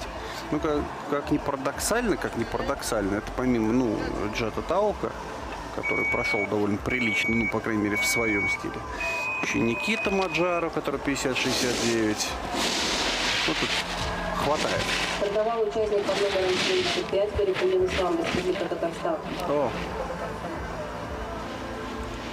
А, по-моему, вот он промазал как раз. Гарифуллин, да. Мимо флага проскочил. Ну и просто Гарифуллин спокойно доезжает. 48-62, да, он промазал. Промазал, это, ну, все. Это все. Соревнования закончены. Наверное, самое обидное. Раз. Два. И да. Да, прошел. Ну и вот сбил. проскочил Да. мимо. Поддерживающие крики «молодец» людьми грубыми могли бы быть приняты как издевательство, потому что после дисквалификации крики «молодец» звучат так себе, прямо скажем. Но это, надо понимать, что это все-таки не издевательство, а поддержка. Михаил Куликов. Миша, первый заезд 48-47, то есть где-то в результат Ислама Гарифуллина. Вот так же ехать, как и сейчас, Исламу, конечно, не надо.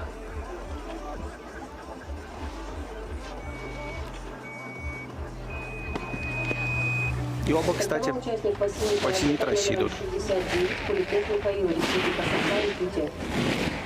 Participant number 69, Kulikov Mikhail, Kulikov is on the Тоже небольшая ошибочка, но продолжает свою попытку. Продолжает биться за скорость. Ну, давай. Две ошибки серьезнейшие. То есть здесь просто пришлось оттормаживать. Потеря времени, потеря скорости. И Финиш. доезжает. Финиш. Нормально. Результат участника под номером 69 Куликова Михаила, минута 36. The result of participant number 69, Kulikov Mikhail, is 1 minute 30.36. Ну, вот Это отправная общая точка. оценка, Да, отправная которая точка. звучит.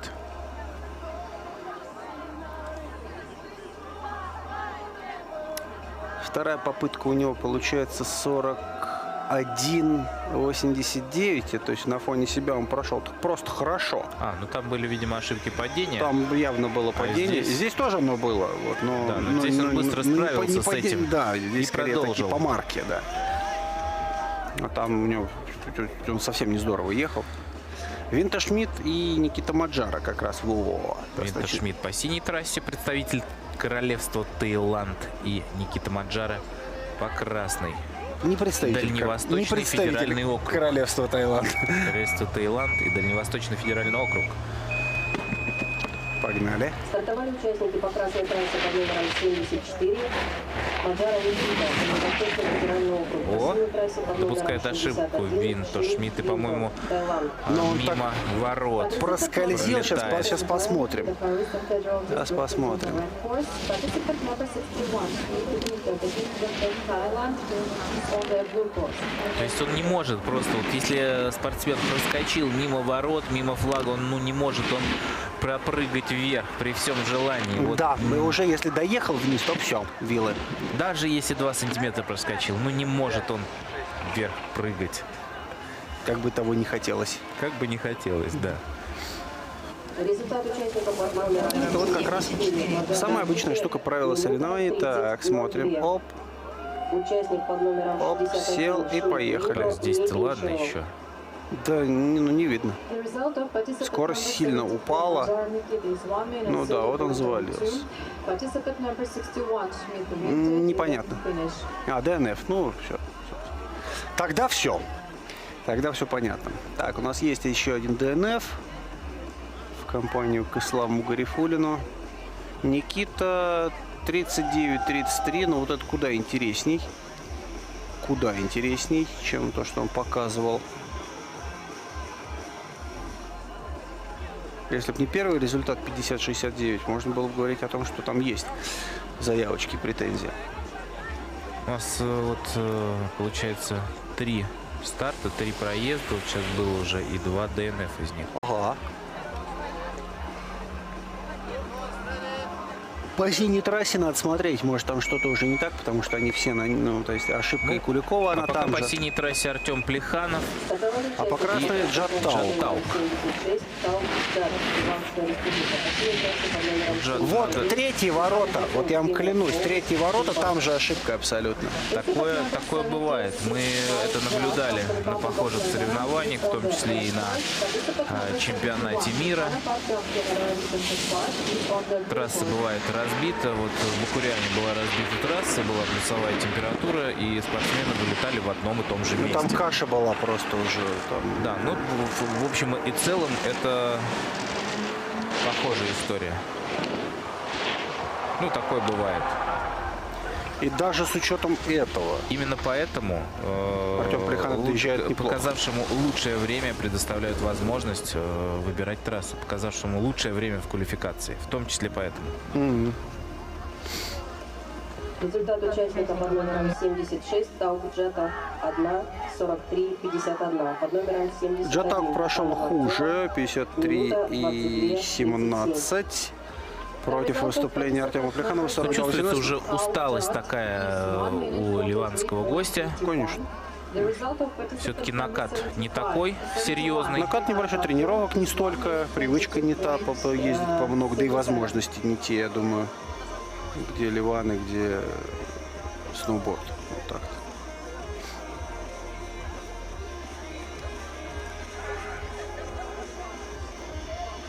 Результат есть. Сейчас, кстати, посмотрим, что у нас там по квалификации. Джаттаук, она, кстати, попадает с учетом 2 ДНФов в финал пока, по крайней мере. Да не пока, а вообще. Ну, то есть вообще может... Он красавчик. Он уже молодец. Винта Шмидта обыграл, так на секунду. Самого. Вообще, да. Вообще, да, там на фристайловой доске, на обычном мягком сноуборде. Да, обыгнать. Это, конечно. Обыграть тайца, который вроде как даже на нормальном борде ехал. Да. И, Ну, такое, нормально, и нормально. такое, кстати, вот получается, бывает на соревнованиях. Но это, конечно, интересно. Ну, классно. Ну, есть о чем говорить, по крайней мере. Да. Так-то понятно, юниорские состязания, они... То есть ценность их абсолютно никакими. Уходи оттуда. Не измеряется приборами. Вот. Но по уровню они там все сильно разные. Как бы. Макар Бородин 39 ровно первый заезд. И Иван Павличенков 43:18 заезд первый. Иван там что-то заковырялся прям.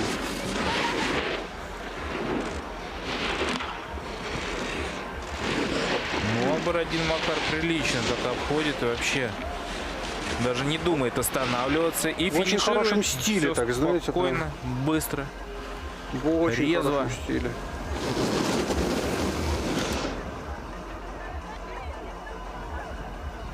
То ли не хотела рисковать. Скорее всего, была ошибка в начале, которая не позволила дальше уже.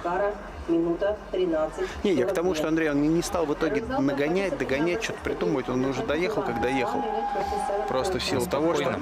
Ну а что, тебе надо доехать, и ты квалифицирован. И не надо ничего придумывать здесь. В целом, наверное, да. То есть, если нет ошибок, можно попытаться вот проехать побыстрее. А если уже случилось, то форсировать события здесь только себе вредить. Александр Турченко и Владислав Николаев. Турченко 38.06 и Николаев 36.19. Первый заезд, ну 36.19. Ну не 34, там таких результатов у нас хватает. Но все-таки не 40. Стартовали участники по красной трассе под номером 62 Николаев Вячеслав, по синей трассе под номером 67 Турченко Александр. Александр Турченко, казалось, мощно вырывается вперед в момент старта, но сейчас уже видно, что спортсмены сравниваются, и даже Владислав Николаев оказывается впереди. А вот сейчас уже наоборот. Снова, да. Но теперь уже ошибку допустил Владислав Николаев. Но, по счастью, не пропускает ворота и удается финишировать. Ну, класс. Результат участника под номером 67 Турченко Александра, минута 18. Соглашусь, очень неплохо. Александр здесь минута 11:20. 40.08, Владислав Николаев. Флаг аж отлетел, прям такая мощь. 35.01, вот это уже хорошо. А вот здесь очень похоже, что он ошибся. Ну, результат есть, тем не менее, судьи пока молчат. Ну, пока значит, молчат. Молчат. Такое ощущение было, что не объехал флаг. Вот что. Ну, я здесь ничего не могу сказать. Я не видел, если честно.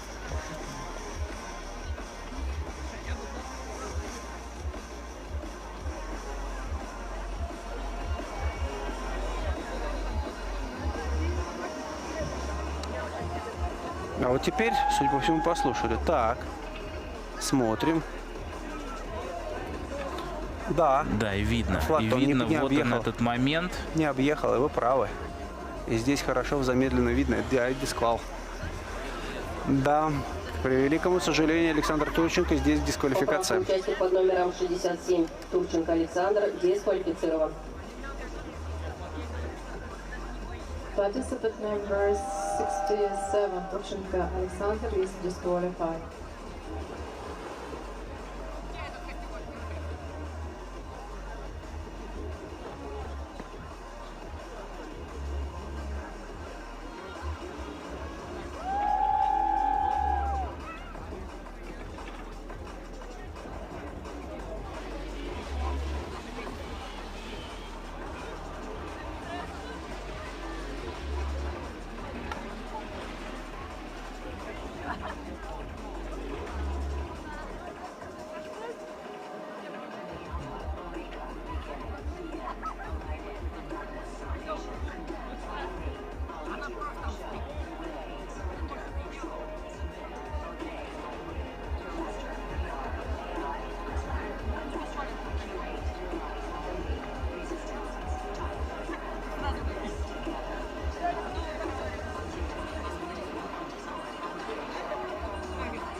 Вот что называется, да? Все решают вот какие-то мелочи. Мелочи, вот, доли, сантиметры.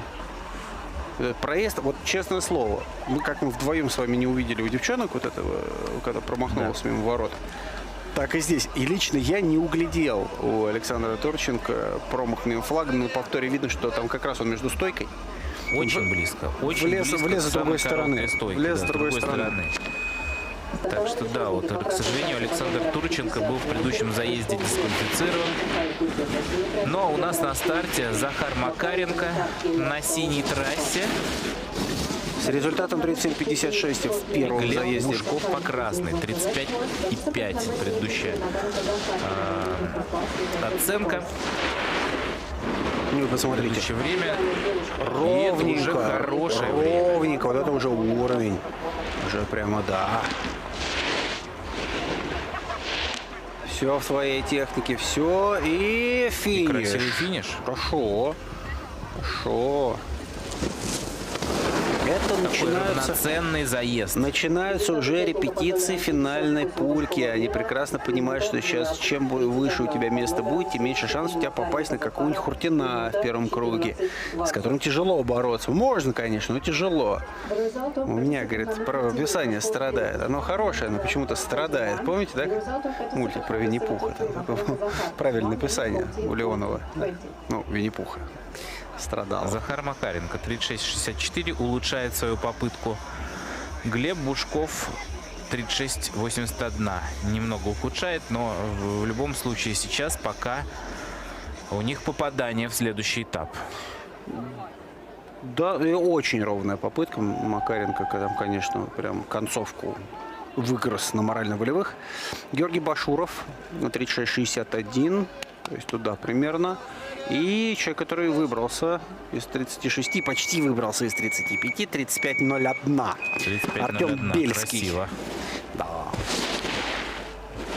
Сейчас по красной трассе идет. Вот его манера мне нравится. Он вырастает, складывается, вырастает, складывается. Ошибается с траектории Георгий Башуров. И из-за этого слегка отстает. Ну, ему сейчас приходится прыжками в целом на равных поправляться. Промахнулся. И промахнулся мимо флага.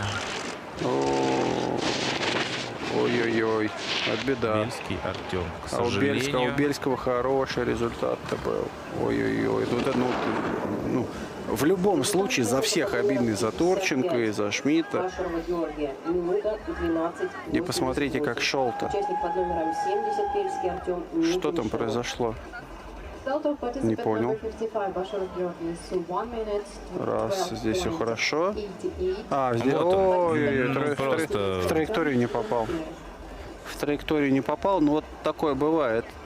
И причем спросишь у него, слушай, а что было-то? Это и вот из не понял. Такое иногда случается. Спортсмен делает абсолютно алогичное действие, движение, и он сам не может объяснить, почему так вышло. Отсюда как раз и спортивный суеверие, что там под руку сказали. Еще бывает такое, что здесь же высокие скорости. И могло сыграть то обстоятельство, что просто в какой-то момент зрение такое раз, ну как упало и типа выключилось просто зрение. Ну, бывает, может быть, от усталости или еще от чего-то. И вот он, там же видно было, что он просто как будто поехал но прямо. Он не увидел, да. Да, он как будто не увидел, да, вот этот поворот, куда он дул. Там хватало все, там было достаточно всего. И времени, места хватало, и времени на было. Но, тем не менее, ДНФ, Башуров Георгий 36,27 и Гайсар Искаков 36 баллов, чуть не сказал, 36 секунд, и Михаил Пнев 34,73. Пнев идет по красной трассе, у него там не все гладко складывается, но, тем не менее, складывается. Вот сейчас, обратите внимание, накатывать начинает в концовку. Тоже очень красивый заезд концовочка. великолепный И еще финиш. Выиграл ведь. Здесь Великолепный финиш. Но это самолюбие спортивное, это очень хорошее качество, оно тебе необходимо. Держал прям до конца, уже финишировал, уже уехал и держал. Вот по этому жесту понятно, насколько он был собран. Без спортивного самолюбия, без умения драться во что бы то ни стало, в переносном, безусловно, смысле в данном виде спорта, потому что нету здесь ни с кем физического контакта, кроме как с трассой.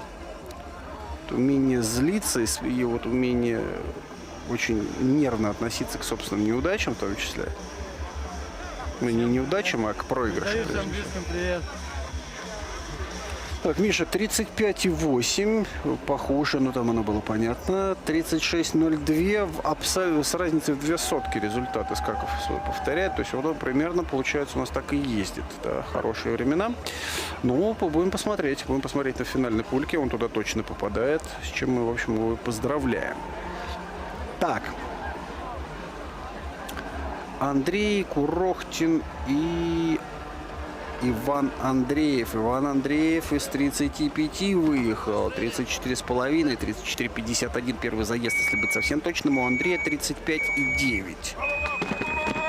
Стартовали участники по красной трассе под номером 52, Андрей Пывали, город Москва. По синей трассе под номером 55, Коробкин Андрей, Курас Медиа. Левша и прав. О, там была такая ошибка. Рукой зацепил за флаг очень сильно и после этого развернула райдера. Здесь тоже небольшая ошибочка. Но вроде справляется. Но вроде справляется Иван Андреев. И еще одна ошибка на синей трассе у Андрея Курохтина. Ну да, это, наверное, уже все, да? Промахнулся он? Нет, вроде не промахнулся. Продолжает. Продолжает. Он едет еще. Ага. Там вроде не было промаха. Был бы промах, я думаю, что он... Вот обернулся, посмотрел на флаг. Сейчас вот этот момент, как жестко. То есть должен был слететь вот этот кусочек флага нижний, но он не слетел. И твердо очень был, твердо держался. Из-за этого прям развернуло. Ну, у него, да, было видно, что плечо аж назад улетело. Да. Потому что там рывок такой на скорости получается еще противоход. Неприятный. Курохтин 44.91. Много у нас такие ошибки, понятно. И Андреев 34.66. Чуть хуже по сравнению с собственным заездом. Но, тем не менее, это одно из лучших времен, если не лучшее сейчас на данный момент. 34.42 у Бородина. Ну, вот 34.42 у Бородина, да. Так, еще две пары у нас во втором квалификационном заезде у мужчин на параллельном слаломе. Дмитрий Подольский 33.91 с Артемом Авраменко, прошу прощения, 34 и 38. Два спортсмена в первом квалификационном заезде выехали из 34. Это Подольский и Хуртин. Вот они сейчас как раз выбирают синюю трассу и по синей трассе будут штурмовать уже финальную позицию. Ну, позицию на финальный, на старт финале. Буквально два заезда квалификаций. Вот ребята стартуют.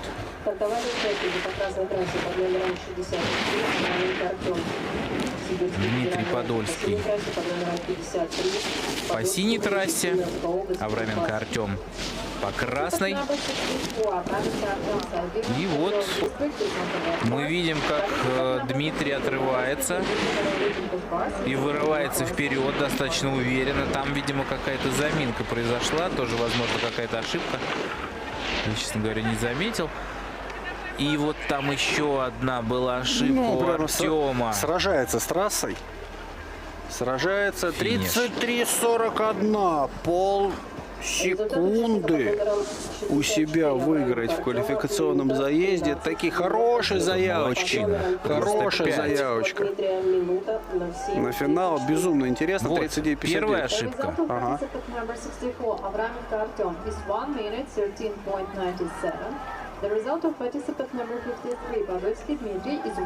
Здесь посмотрите, в какой немножко, знаете, такой пижонской манере едет, очень такой, знаете, вот все-таки что... Такой эталонный, да, можно так сказать. Что отличает, ну, понятно, все-таки Подольский новичком назвать нельзя.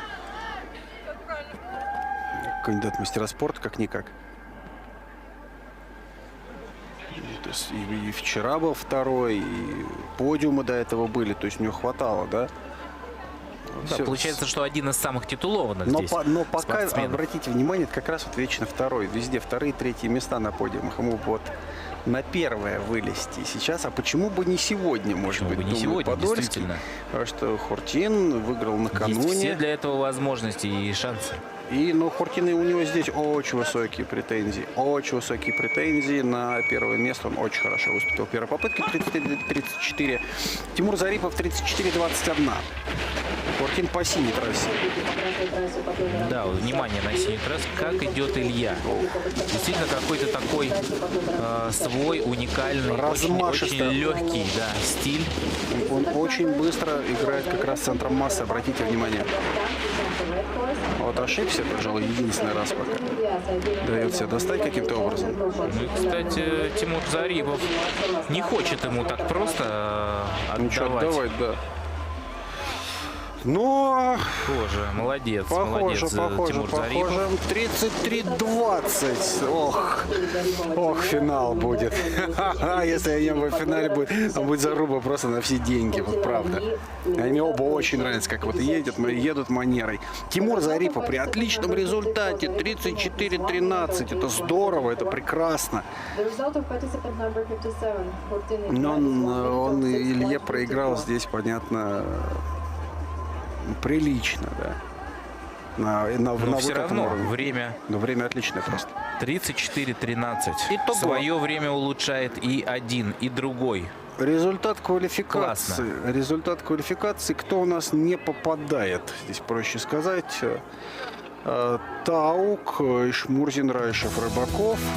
Гарифулин, к превеликому сожалению, вот это те, кто сошли во второй квалификации. Шмидт, Турченко, Бельский, Артем, очень обидно. Очень обидно. Мне кажется, Джад Таук и Михаил Куликов. Остальные у нас 16 человек, получается, квалифицировались. И в финале поедут. Ну, по крайней мере, у них зеленый значок. ну, смешно, наверное, прозвучит, но, собственно, Джаду Тауку не хватило до выхода дальше, финала, 2 каких-нибудь ДНФ. Не, ну да, ехать с расчетом на то, что у тебя будут ДНФ, это, конечно, мысль интересная, но нет.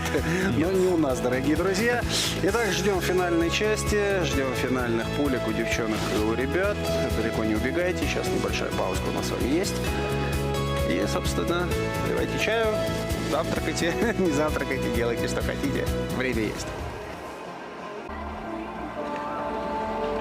Ну что ж, друзья, возвращаемся обратно сюда, в Таштагол, на Кузбасс. И финальная часть параллельного слалома вашему вниманию. Собственно, 16 сильнейших у девушек, 16 сильнейших у юношей. Сейчас, начиная с 1/8 финала, будут выяснять, кем же сегодня будут завоеваны, хотел сказать, кому сегодня будут отданы, нет. Вот, Не кстати, отдаются так здесь, интересно, такая напряженная обстановка, старт показан, вот эта трасса, напряженная такая какая-то музыка, и вдруг включается вот это все веселье, флажки, зрители, улыбки, плакаты. Флаг Таиланда. Как раз Таиланд the best. Кого-то, видимо, кто-то из родителей И попросил снова наших поддержать. настраиваемся на соревновательные вот эти вот моменты. Мне, кстати, очень нравится вот музыкалка, которая здесь у них идет в процессе тренировочном, в процессе соревновательном. То, значит, у них там довольно жесткий рейв такой бьет прям до старта, то вполне себе традиционная для горных лыж, традиционная для гор музыка, довольно бодрая, настраивающая и прочее. Снег -5, воздух чуть-чуть похолоднее, +3, влажность 42%, ветер не очень, snow hard. Как коллега Андрей Смирнов уже рассказывал, hard это значит больно, если падает. Очень-очень больно. Можно приложиться. С этим сложно вообще как-то спорить, потому что хард это хард. Да. Все так. Ну и давайте формат расскажем того, что у нас сейчас будет происходить. Я так понимаю, что девчонки и ребята будут по очереди ехать все свои этапы. 1/8, 1/4, полуфинал Лы и малый большой финал Лы. Чередуясь девочка-мальчик, девочка-мальчик. Да, все верно. Но здесь уже формат на выбывание. Ну, это Олимпийка, да. Лучшие проходят дальше. Не вот, лучшие дальше не проходят. Не проходят, да. И, соответственно, у кого время показывает лучше, тот в дальнейшем выбирает трассу, ту, которая ему нравится больше. Хотя здесь... Шелкова-Котова. Здесь нет, мне кажется, особой разницы. Вот именно на этих соревнованиях. Котова 13-й, прошу прощения, квалификации с лучшим временем 38-77. А Бушлакова 38-41. Примерно одинаковое время получилось у нас в этом заезде. И вот первая... И вот начались наши финалы. Финальная пара.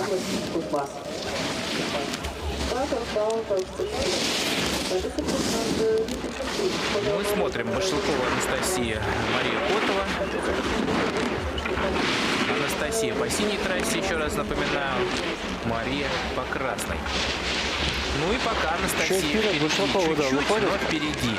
Ну-ка, концовочку накатить. Концовочка, тем не менее, все равно Анастасия, Мария старалась. Конечно. Но Анастасия была впереди. Анастасия Башлыкова здесь, очень ровный заезд у них, и по предварительным результатам это было понятно. Номер 50 Котова Мария 0,29. В 1/4 финала выходит номер 56 Башлыкова Анастасия, Кемеровская область, Кузбасс. Кемеровская область, Кузбасс в 1/4 финала. Настя, именно этот спортивный и этот регион нашей страны представляет близко, да, практически фотофиниш. И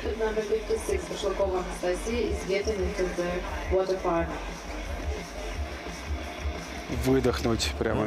Поздравляем. Чуть подзамученные обе. Логично. Ну, целый день. С утра, наверное, была вообще разминка, тренировка. Вообще, с чего начинается день? Сначала надо, во-первых, проснуться. Неплохо бы.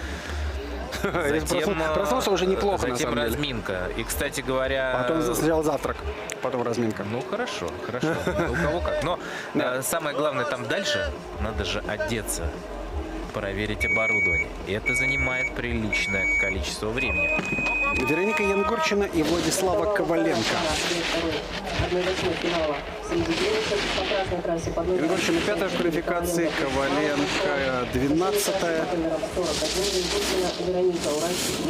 Ну и Вероника.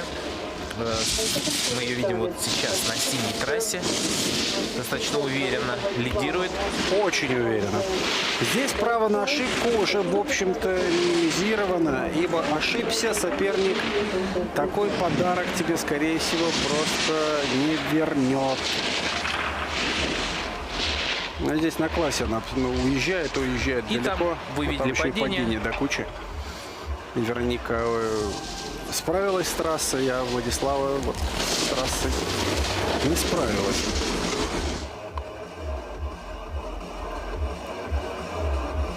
Вот видно падение.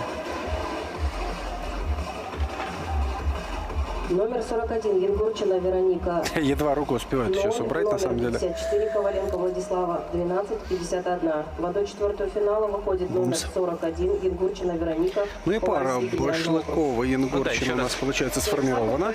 Еще раз напоминаем, время здесь не важно, здесь главное приехать первым. Это очень понятный формат. Здесь нет вот этого вот, неважно, ДНФ, ДСК, там дисквалифицирован и так далее. В общем, главное первый по стартовать, правилам, прошедший в створ, да. Потому что так подзадумался. Ну, теоретически может быть две дисквалификации, но в этом случае просто пара будет пустой.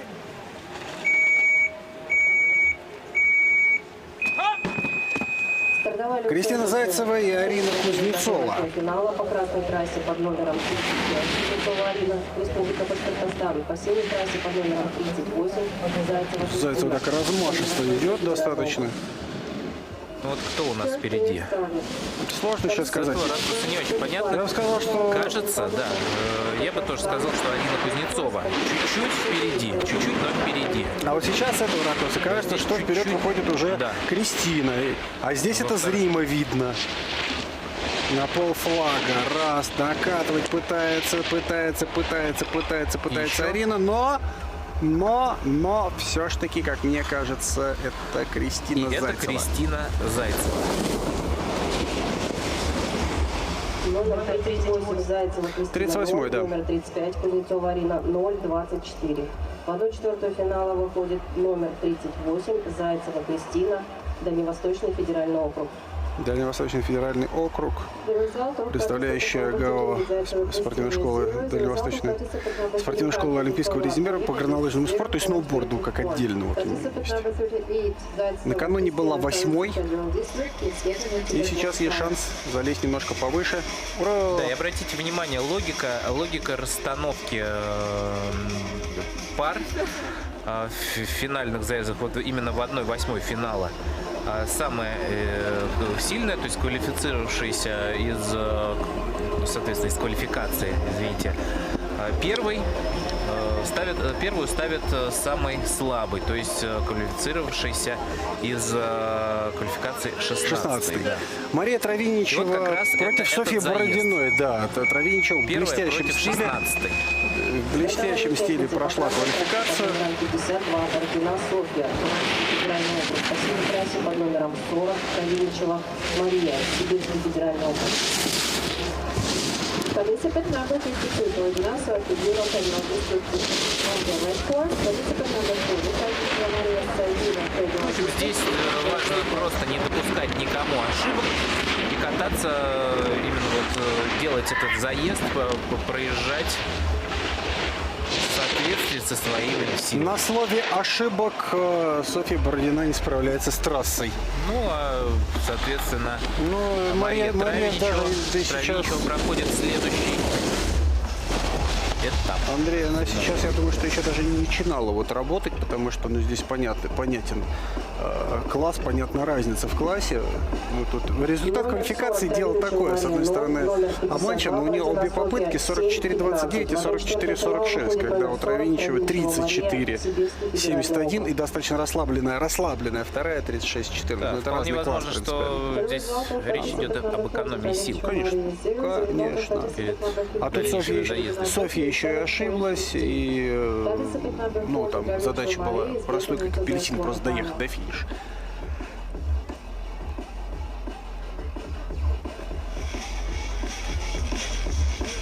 Да, вот часто так бывает, особенно в таком виде спорта, как скейтбординг. Вот,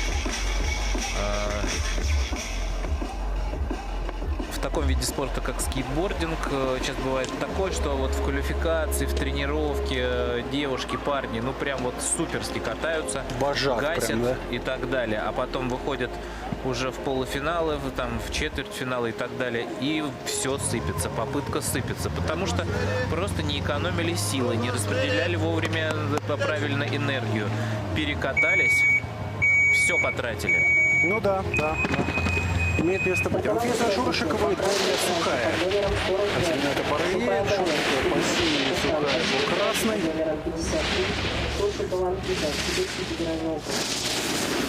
Participant number 44, Сухая Дарья, Republic of Kazakhstan, is on the red course. Participant number 83, Шуршикова Сальдина, on the blue course.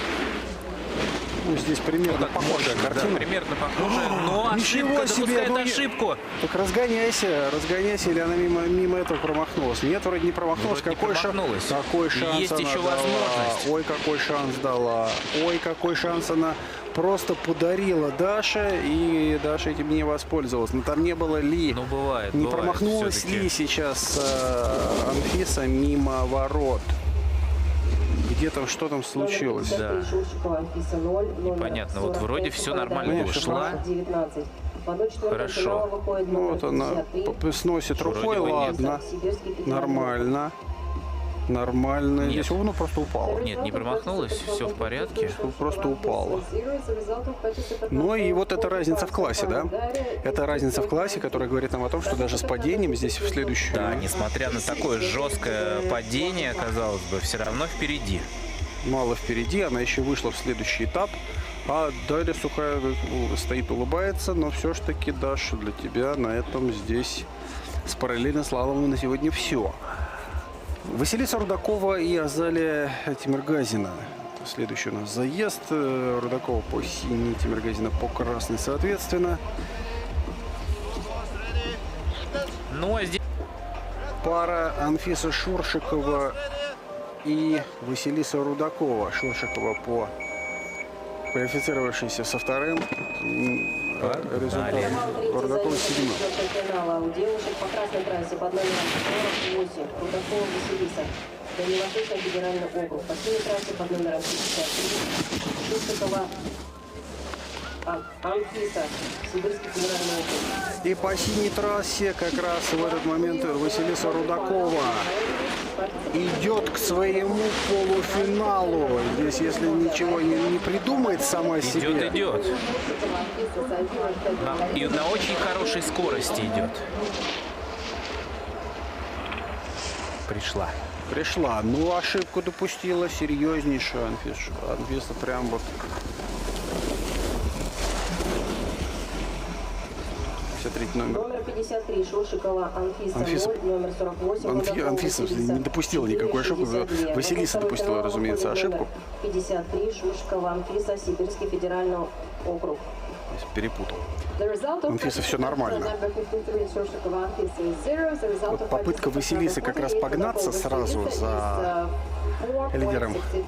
Ну, кстати, здесь одна достаточно понятная вещь. Лидер берет ту скорость, с которой совершенно не факт, что ты просто готов справляться. Ты, может, так кататься еще не умеешь. И попытка сразу догнать... Попытка сразу догнать, она, ну... И сразу посмотрела куда-то в сторону. Тебе не принесет, но... Стесняется. Анфиса у нас в полуфинале, Василиса у нас не в полуфинале. И заключительная, прошу прощения, четвертьфинальная пара — это Виктория Козлова.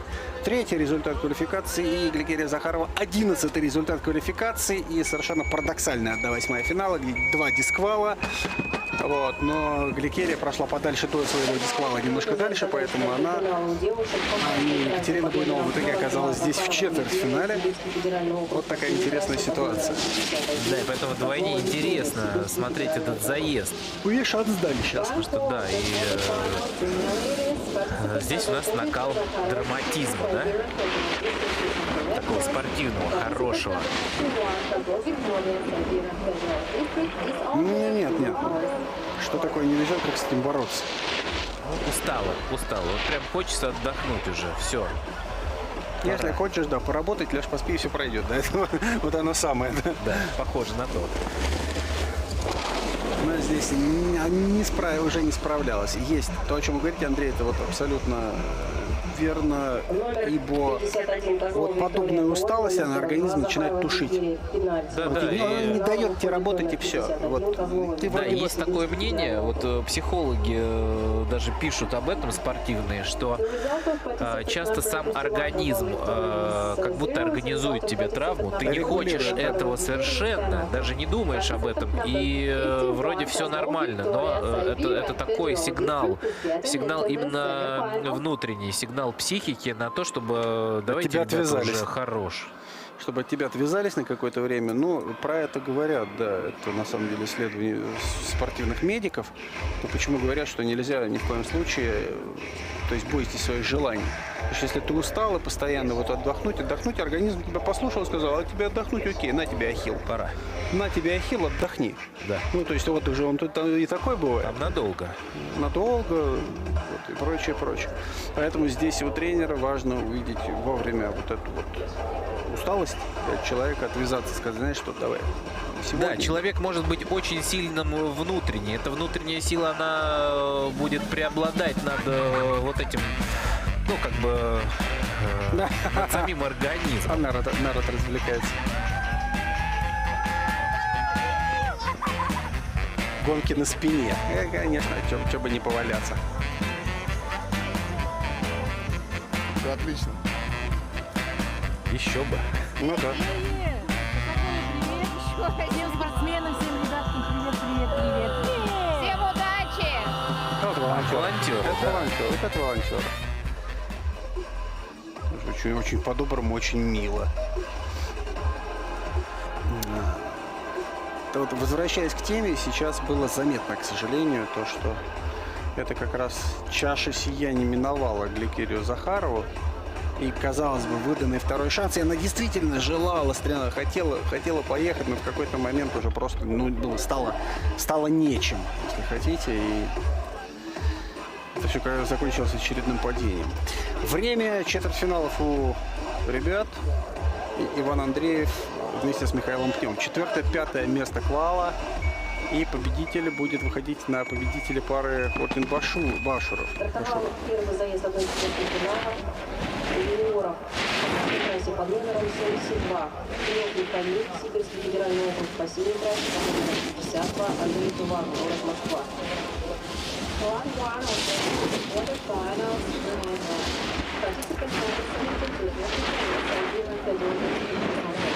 Ну, Такой заезд. Сносит флаг. Ну вот, вроде ничего там такого криминального, просто рукой зацепил. Скорость потерял очень сильно. Да. Очень сильно потерял скорость Михаил Пнев и Иван Андреев. Я думаю, что его здесь все-таки Номер обходит. 52 Андреев Иван 0, номер 72 Пнев Михаил 1:41. Хотя в целом по силам спортсмены Ну, ровный должен был быть заезд, но тем не менее Иван справляется с трассой здесь, а Миша вот это потеря скорости. Действительно, здесь ничего страшного-то не было. Да, шли интересно, шли вровень. Мы рассчитывали на такой финал. Борьбу, да. Очень яркий, но вот Просто на этом как есть, уровне, так есть. Вы знаете, Андрей, на этом уровне техники, как мне кажется, что такая ошибка и такие потери скорости, они, очевидно, будут заметны, они не позволят догнать. Потому что это не тот случай, когда у тебя с падением человек выезжает в следующий круг. Ну, позвольте. Илья Хурчин и Георгий Башуров. Ну, здесь хочется сказать, что финал предопределен. Ну, Но это соревнование, поэтому мы смотрим и болеем, и наслаждаемся этим замечательным проездом. По красной трассе под номером 55 Башаров Георгий, Сибирский федеральный округ. По синей трассе под номером 57 Илья, Сибирский федеральный округ. Илья впереди.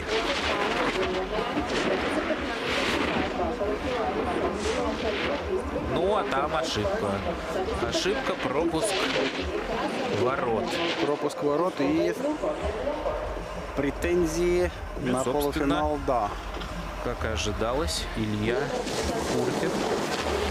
Выходит вместе с Андреевым и Иваном в заезд, и будут выяснять, кому большой финал, а кому финал малый. Воспитательный. Я уже даже не знаю, какого вот по смысловой Вообще нагрузке. вот очень яркий такой спортсмен, явный лидер с большим отрывом от большинства. И думаю, что здесь только Дмитрий Подольский сможет составить ему конкуренцию такую достойную. Подольский примерно едет в такой же манере, такой же агрессивной. Глеб Бушков сейчас будет как раз с ним вместе, с Димой в паре. И они двое вот, там очень друг друга достойны. Ожидается, если это будет финал Хуртин-Подольский, там, конечно, должна быть бомба абсолютно. Там фото-финиш, там у кого нервы выдержат. И победителя вот в том заезде я уже не берусь предсказать, потому что не бывает тех, кто не ошибается. Пока Подольский Бушков, Подольский по синей трассе, Бушков по красной. По красной трассе под номером 58 Бушков и Республика Саха-Якутия. Под номером 53 Подольский Дмитрий, Кемеровская область. Здесь у нас полуфиналы, и здесь сейчас все спортсмены абсолютно достойны. Несмотря вот на эти досадные падения, все равно уже видно, что техника, скорость, все, да и результат сам по себе, да, полуфинал. Ну да. Жаль, конечно, что получаются вот такие ошибки, но это все-таки сказывается, да, это сказывается и то, что психология, и конечно, физическое состояние. Именно поэтому то, о чем мы говорили еще с вами накануне, не надо смотреть на то, как едет, то есть проедь в свою силу. То есть пытаясь гнаться за лидером, именно гнаться, если ты уже упустил, не ты едешь свою блестящую работу, ты за кем-то гонишься. Ты в итоге пытаешься ехать в его технике, но это невозможно. Техника у каждого все-таки под свои какие-то особенности заточена, и слепое следование здесь не работает. Тимур Зарипов и Гайсар Искаков. 3-е и 6-е место к валу. Но здесь, в принципе, вот до 8-й, обратите внимание, 1, 2, 3, 4, 5, 6, 7, 8 место дошли по квалификации. Прям все как надо.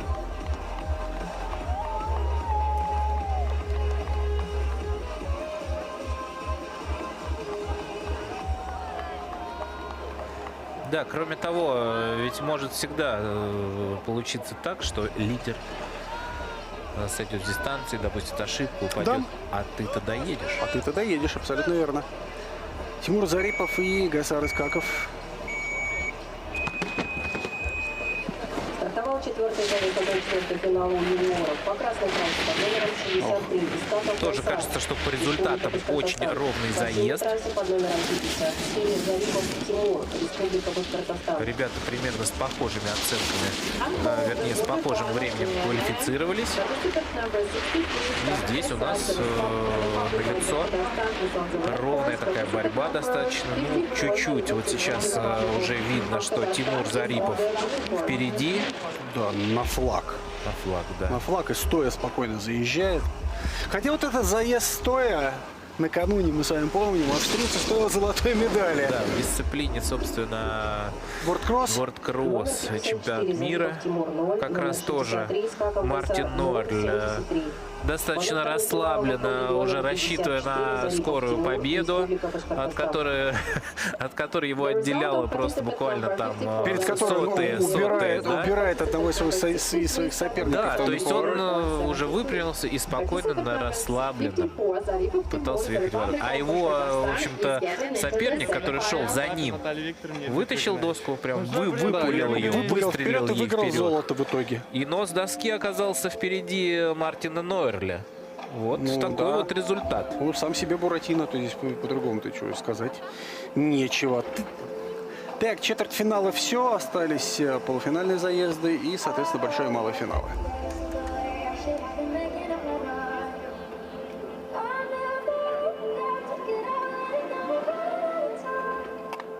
Sometimes I dream about going back and all the things I left behind. But now I'm looking to us, I take to the world to find.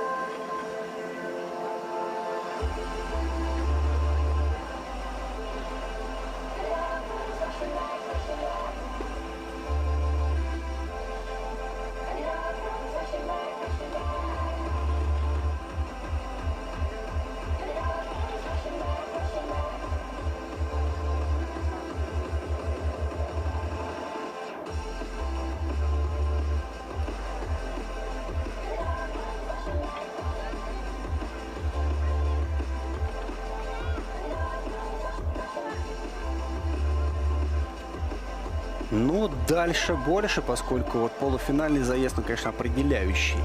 Попадание в большой финал – это практически гарантия того, что ты с медалью, ну, как гарантия, вас едет. Это, ну, в любом случае гарантия медали, да. А вот. Насчет малого финала тут, как правило, большие вопросы. Кто-то будет с медалью, кто-то будет без.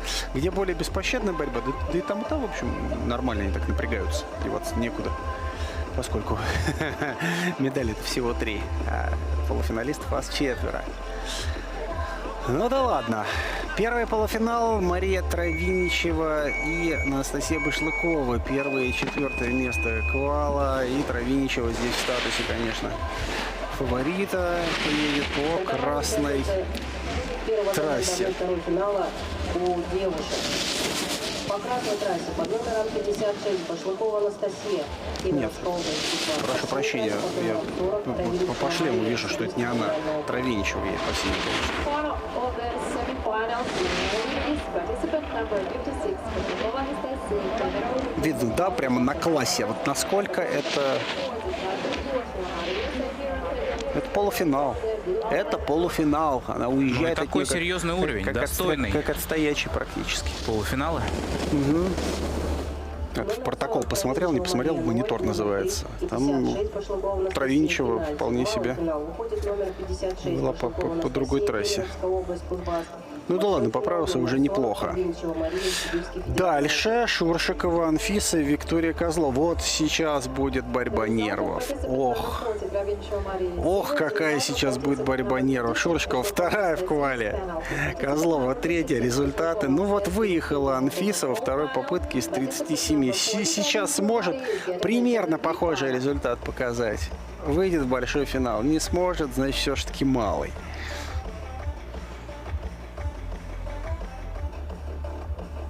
Даже очень симпатичная пара, вот эти вот девчонки, что Травиничева, что Башлыкова, прям очень позитивные. Ну и, собственно, заявленный ранее полуфинал за номером 2 и главные действующие лица. Да, тоже должен быть мощнейший полуфинал здесь. Отличное шоу Погнали. для нас и для вас, дорогие зрители. Стартовал второй заезд 1/2 финала у Юнира. По красной трассе под номером 51 Козлова Виктория, Сибирский федеральный округ. По синей трассе под номером 53 Шушикова Анфиса, Сибирский федеральный округ. Ну, прям как будто захотелось тоже сейчас проехать.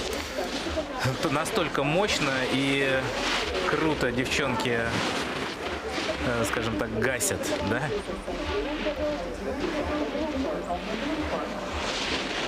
Здорово. Вот прям практически равный заезд. Чуть-чуть Ну да, да, не хватает. да, да. Прям Но здесь все-таки буквально. Шуршикова выбирается. Очень хороший финал будет, очень хорошая борьба за третье место. Равная. Это приятно всегда смотреть, потому что конкурентный заезд — это конкурентный заезд. В финал выходит номер 51 Козлов Виктория, Сибирский федеральный округ. Большой финал номер 53 Шушикова Анфиса, Сибирский федеральный округ. The result of participant number 53. Можно... Шушикова Анфиса. Текс. The result of Ну, чуть-чуть participant осталось, number девчонки. 51. Один заезд. У каждой из вас остался один заезд. Или с медалью, или без медали. То есть у кого-то уже с медалью. Программа минимум выполнена, ты уже с серебром. Да? Конечно, как минимум. Как минимум. А у кого-то эта задача еще будет предстоять решать в заключительном заезде, потому что или ты с медалью, или ты с шоколадной медалью, там, деревянной медалью, назови как хочешь, вот, но это неприятно в любом случае. Самое, конечно, неприятное место, четвертое, что не говори. Ну, на самом деле, в любом случае, на таких больших соревнованиях без призов и сувениров не остаются финалисты. В общем, хоть что-то да подарят. То есть там пакетики со всякими там сертификатами, какими-то, может быть, маленькими сувенирами обязательно будут. То есть это вот такое приятное дополнение. А потом тренер посмотрит на тебя так, ну что, четвертое место. Ну, это да, это 50, уже другое, 50 это другой отжиманий. разговор, это отдельный разговор, но все-таки не с пустыми руками уйдут девчонки. Ну, хочется, правда, ну вот Конечно. потратили столько времени, столько было стартов, хочется же вот хоть что-то вот такое вот почувствовать, такое что-то вот именно материальное, у тех, да? у тех, у кого все-таки это старт первый серьезный, а таких здесь большинство, но у нас здесь принимают участие вторые, первые разряды, ну о чем мы говорим. Это вполне себе хороший, статусный для новичков, для начинающих. Это, ну, то есть прекрасная возможность себя показать. Ну и что ж, полуфиналы у мужчин: Илья Хуртин и Иван Андреев. Хуртин по синей трассе, Андреев по красной. Вот Ну это и да, и судя по всему, вот так, пока во всяком случае, как все идет, наверное, в следующей жизни, когда я стану кошкой, я не Илья хочу. Хуртин схлестнется все-таки с Дмитрием Подольским. Это будет крутой заезд. Но, смотрите-ка, Иван Андреев, хотел сказать, не отстает. Но, Не отстает. ну, Он так уже вот, всё. в общем, уже и по Уже инерции всё, доедет. да. Ну вот, так что, как мы и прогнозировали, с Дмитрием Подольским. Ну подожди, Подольск сейчас еще приедет, он еще доехать. Все-таки должен. надеюсь на Ну да, красивый да, ну конечно. вот этот Нет, заезд. Андрей, я же целиком и за. Я за красивый спорт, за Ну а красивое пока, да, зрелище. пока, получается, Илья Хуртин в большом финале. А Иван Андреев в финале малом. Не выдержал он здесь напряжения полуфинала. Хотя шоу-то здорово. Шоу здорово. Но это вот это самое сослагательное наклонение. Ну я же вот был молодец. Ну вот, ну ты ж упал. Ну вот. И прям во флаг посерединку, прям в ворота. Бабах.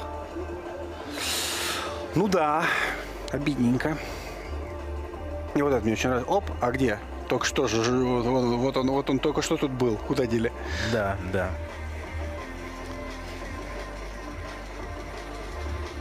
Ну, Да, кстати, если вы заметили, каждый из финиширующих в одиночестве оглядывается и ищет глазами своего соперника. А что, я раньше на старта ушел, а он где, да? Да. Да нет, вроде вместе выезжали из ворот.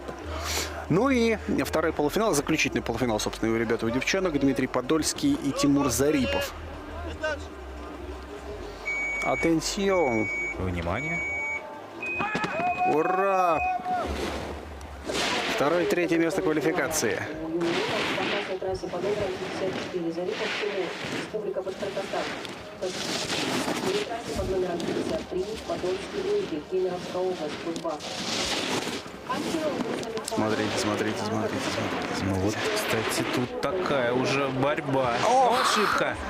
Ошибается. Зарипов не выдерживает. Да, Впереди нокаут же в такого. какой-то момент было видно, что шел. Ну попробуй. Нет, даже места не хватит. Но Места такое не хватит. ощущение, что вот правда Тимур Зарипов очень достоин был большого финала, и он какое-то время шел даже впереди Дмитрия Подольского. Вот если бы не эта ошибка досадная, все было, может быть, совсем по-другому. 54 Зарипов Тимур, Республика Башкортостан. Большой финал Ну так номер Подольский, 56, да. Кемеровская область. Подольский и Хуртин. Ну, собственно, Большой как и, да, финал, как и прогнозировали. прогнозировалось. А вот малый финал здесь будет не менее интересным. Не менее поскольку- интересно однозначно, потому что здесь вопрос идет с медалью или без, Да. подиум или нет.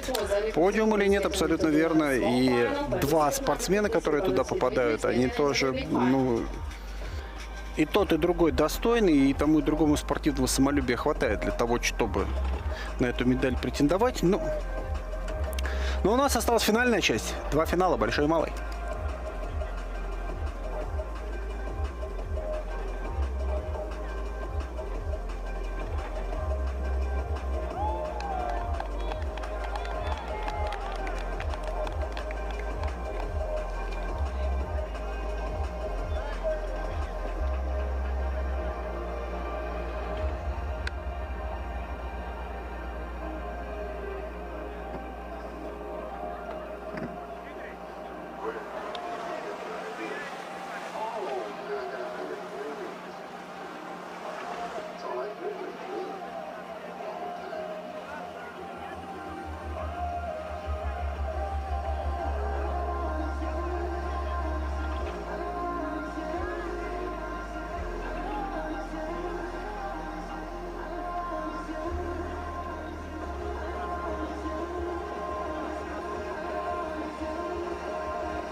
Ну и, собственно, вот.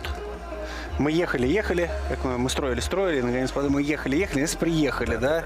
Так тоже можно сказать.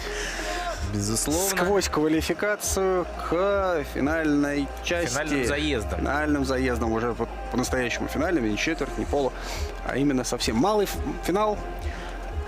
Финал, в котором у девчонок, да, будет решена судьба бронзовой медали. И в котором, соответственно, встречаются Виктория Козлова и Анастасия Башлыкова.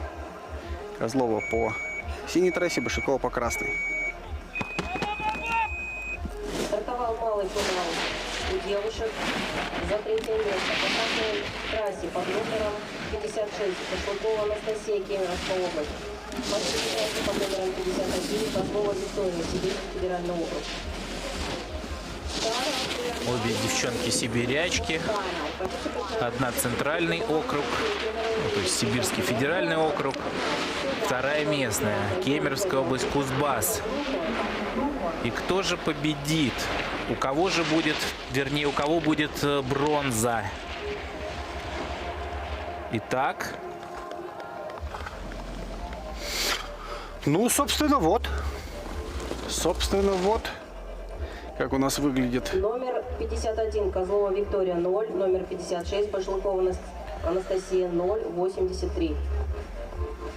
Виктория Настоящая Козлова, битва за третье место. бронза. Виктория Козлова, бронзовая медаль. Анастасия Башлыкова 0,8 проигрывает много здесь по меркам заезда, но, проигрывать такое иногда случается. Викторию с бронзовой медалью, наши искренние поздравления. Анастасии не расстраиваться. И как здесь не расстраиваться? Что? Ну, смотрите, вполне себе обе улыбаются, молодцы. И здесь усталость, это, да, 16-17 лет, девчонка такая Да, уже... и таким образом Такая усталость в глазах, прям вот. Виктория веселье, наконец-то, да. Козлова, получается, Получается. вчера Так. на гигантском слаломе третья. И сегодня здесь, третья. В параллельном слаломе сегодня тоже третья. То есть Да, две бронзы. Две бронзы. За 2 дня, по-моему, очень даже неплохой На результат. детях Азии в разных дисциплинах это блестящий результат, как ни крути. Мария Травиничева и Анфиса Шуршикова. Большой финал. Золото игр Дети Азии. Травиничева по синей трассе идет. Небольшую И уверенно ошибку допускает идет. Анфиса небольшую, но тоже. И вот вторая ошибка, и она является критической здесь. Фатальной ошибкой в одиночестве здесь. Но она этого пока, может быть, еще и не видит. Оп, где? Где? Да, в общем-то, сзади. В общем-то, сильно сзади. И в гордом одиночестве Мария Травиничева в убедительнейшем стиле финиширует. Да, и таким образом параллельном слаломе. зарабатывает второе золото. Она вчера была серебряной, а сегодня... Серебряный, да? Да, она вчера... Яна же вылетела. Яна выиграл, да. У нас же лидер сразу отвалился. У нас лидер отвалился, а здесь после второго места золотая медаль. Это еще 100 очков, так на секундочку. Да, совершенно верно. Извините. А вот, кстати, Анфиса Шуршикова, у нее вчера было 11 место, а сегодня серебро. А сегодня серебряная медаль. Полина Каримова, привет! Это вот для нее это просто фантастический результат. Привет всем моим родственникам, кто меня сейчас смотрит. Я знаю, что вы это делаете. Спасибо за поддержку. И также всем моим друзьям. И мы все смотрим и поддерживаем. Передаю привет Елизавете Пенкиной, Владе Паршенковой, моей сестре Арише и всем-всем-всем остальным. Молодец. Это здорово. Всех вспомнила, Здорово, никого не прекрасные забыла. эмоции. Никого не забыла. И вот они, золотая и серебряная призеры. Победительница и серебряный призер. Чуть не сказал Олимпийских игр, международных спортивных игр Дети Азии. За номером 2 рысенок машет лапом. И у нас мужские игры, если хотите. Разборки за медали. Без всяких маленьких Токио, а вполне себе здесь, на Таштаголе. На склоне Таштагола. Большой и малый финалы у мужчин. Здесь повторы.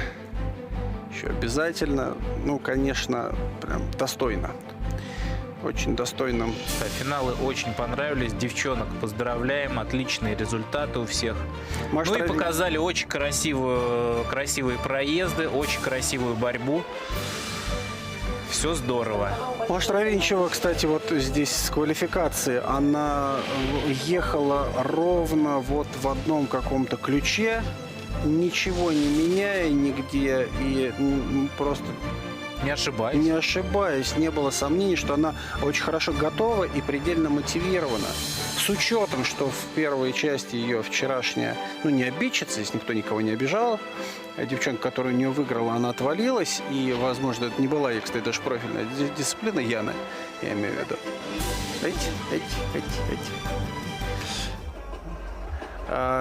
Тут была мотивация, ну окей, вот золотая медаль, надо брать, надо заезжать уже, все. И возможно, что это ее дополнительно каким-то образом простимулировало, как иногда бывает. А здесь, кстати, тоже есть явный лидер, который сегодня весь день очень ровно шел. Хуртин, безошибочно. Ну, там и Подольский ровно шел. Да, у Подольского но, тем не результат, менее. да. Ну, смотрите, по квалу, Ну, да. посмотрим. Это очень интересно. Я же здесь спорить не буду. У обоих квалификаций два заезда из 34. У обоих. То есть там разница будет, ну, у кого нервы крепче. Да, совершенно не верно. скажешь. Ну и за третье место малый финал. Тимур Зарипов, синяя трасса, и Иван Андреев, трасса красная. Смотрите. В одном синхроне практически работают.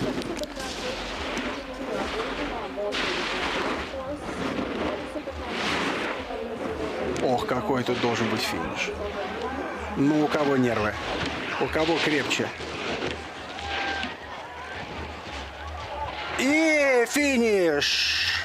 Ну вот опять. Фотофиниш. Нужно смотреть. Фотофиниш, но мне кажется, синий. Сотые доли. Все-таки Зарипов. Все решают. Да. 10-й там. Там за 4 флага до финиша буквально чуть-чуть там, не скажешь, там половину корпуса, часть корпуса, нос, Конечно, борда конечно, да. шел Причем- впереди. Это сверхровный заезд. И здесь вот без системы, конечно, видеофиксации, без системы хронометрирования, вот этого вот электронного, здесь, ну, замучаешься определять, кто был первый, честное слово. Тем более, ну, судьи все-таки живые люди, тоже умеют. Вот про что я говорю. Смотрите, видите? Но на последний флаг они вместе озвучили выехали. какие-то цифры 0,07. То есть вот это, Зарипов выиграл. это вот как раз Синий выиграл. цифры Синий- проигрыша, да. Синий выиграл у Ивана Андреева 0,07, 700, и Тимур Зарипов Тимур Зарипов первый. первый. То есть третий. То есть третий. Иван Андреев Бронза. второй, то есть Поздравляем, четвертый, то есть, Ивана. к сожалению, без медали. Ну и сейчас момент истины. И заезд, который... Поздравляем Тимура Зарипова с бронзой. Да. С бронзой. И, ну, Иван Андреев здесь с 4-м местом не поздравляют. Вот. Но очень достойный Очень прокат. достойно. Очень достойный прокат, прям красавчик. Но вот в концовке Зарипов Выглядел оказался просто сильнее. бомбически этот заезд. Хурчин Респект. Подольский. Да. Погнали. Вот давайте, ребят. Вот теперь разбирайтесь. Второе место у юниоров. Красная трасса. Номер 53. Подольский Дмитрий, Кемеровская область, Кузбасс. Синяя трасса. Номер 57. Хуртин Илья, Сибирский федеральный. О, промазал, по-моему, мимо флага. Красный. Могло показаться, конечно. Но в любом случае Илья Хуртин, впереди. посмотрите, что творит. Вот, а вот подошибся. Да. Но в концовку, любом ну, случае он выиграл. шикарный заезд, абсолютно легкий стиль, мощная энергетика. В общем, заезд просто бомба. Респект Илья. Все очень красиво. Респект, Дмитрий. Хуртин Илья 0. Номер 53. Подольский Дмитрий 0,62. 0,62, значит, показал. Мне показал, он флаг снес. Но это на самом деле и не важно. Финальный заезд. Здесь уже это не важно. Оба соперника достойны друг друга. Там незначительное отставание. 0,66, 0,62. Да, у Дмитрия Ну, Подольского. здесь он видно, то, что он на финише накатывал, но всё. там уже не хватало. Он чуть-чуть, но Все подотстал. отлично. Стиль, конечно, на таком стиле Хуртин выиграл. Это просто потрясающе. Да, огромное спасибо за эти заезды. У него прямо с самого... Парни, Вот сейчас девчонки, все супер. Надя. своей бабушке Наде победу посвящает. Вот это правильно. Замечательно. Надеюсь, на эту. И вот сейчас он себе первый раз позволил улыбнуться, потому что до этого момента Сосредоточен. очень был сосредоточен. И сейчас вот немножко так отпустило, что называется. Ну что ж, вот у нас есть сейчас победители и призеры. Соответственно, первое место у девушек. Давайте еще раз озвучиваем. Это Мария Травиничева. Второе место Анфиса Шуршикова. Бронза у Виктории Козловой. Четвертое место Анастасия Башлыкова. У ребят Илья Хурчин, Дмитрий первый, Дмитрий Подольский второй, Тимур Зарипов бронзовая медаль и Иван Андреев четвертое место. Финальная часть, вот они, конечно, там был нерв, там они разбирались. Хотя у девчонок, ну, ко мне показалось, конкуренция была чуть такая поострее, что ли, потому что Хурчин, ну, слишком уж хорош. Слишком хорош. Хотя, вспоминая, например, заезды той же Маш Травиничевой. Да, Тоже вообще в одну такая коллегу, же в общем-то. ситуация абсолютно. Так что кажется. тут нельзя сказать, кто доехал лучше, кто доехал хуже. Ну что, у нас вот таким получился параллельный слалом сегодня. Ну, интересно, интересно. Чем-то похож на гигант, но мы еще в самом начале трансляции отмечали то, что тут все-таки ну, другая специфика. И Да, скорость там еще другие. трасса подлиннее, Трасса там длиннее. здесь повороты порезаннее, динамичнее. В целом вся дистанция смотрится. Ну и техника. То есть, если в гиганте... Да, может быть, это более Если в гиганте техничная люди история. позволяли себе там на фристайлерских досках ездить, да, то здесь уже нет. Здесь уже никак, потому что здесь специфика прохождения трассы диктовала определенное оборудование. Здесь, только ездили те, кто ни на что там не претендовал, я имею в виду ливанцев и прочих. Вот. Ну что, собственно, о параллельном слаломе на сегодня все. Большое спасибо, что были с нами. Надеюсь, вы получили тоже такое же удовольствие от просмотра, как ребята и девчонки здесь сегодня соревновались. И мы прощаемся с вами временно. Надеюсь, для вас работали комментаторы телеканала «Матч» Дмитрий Бобцов, мой коллега, наш эксперт замечательный Андрей Смирнов. До свидания, дорогие друзья. Занимайтесь спортом. Спасибо, Дмитрий. Спасибо, уважаемые телезрители. Наслаждайтесь. Наслаждайтесь сноубордингом. Счастливо. Отличного дня.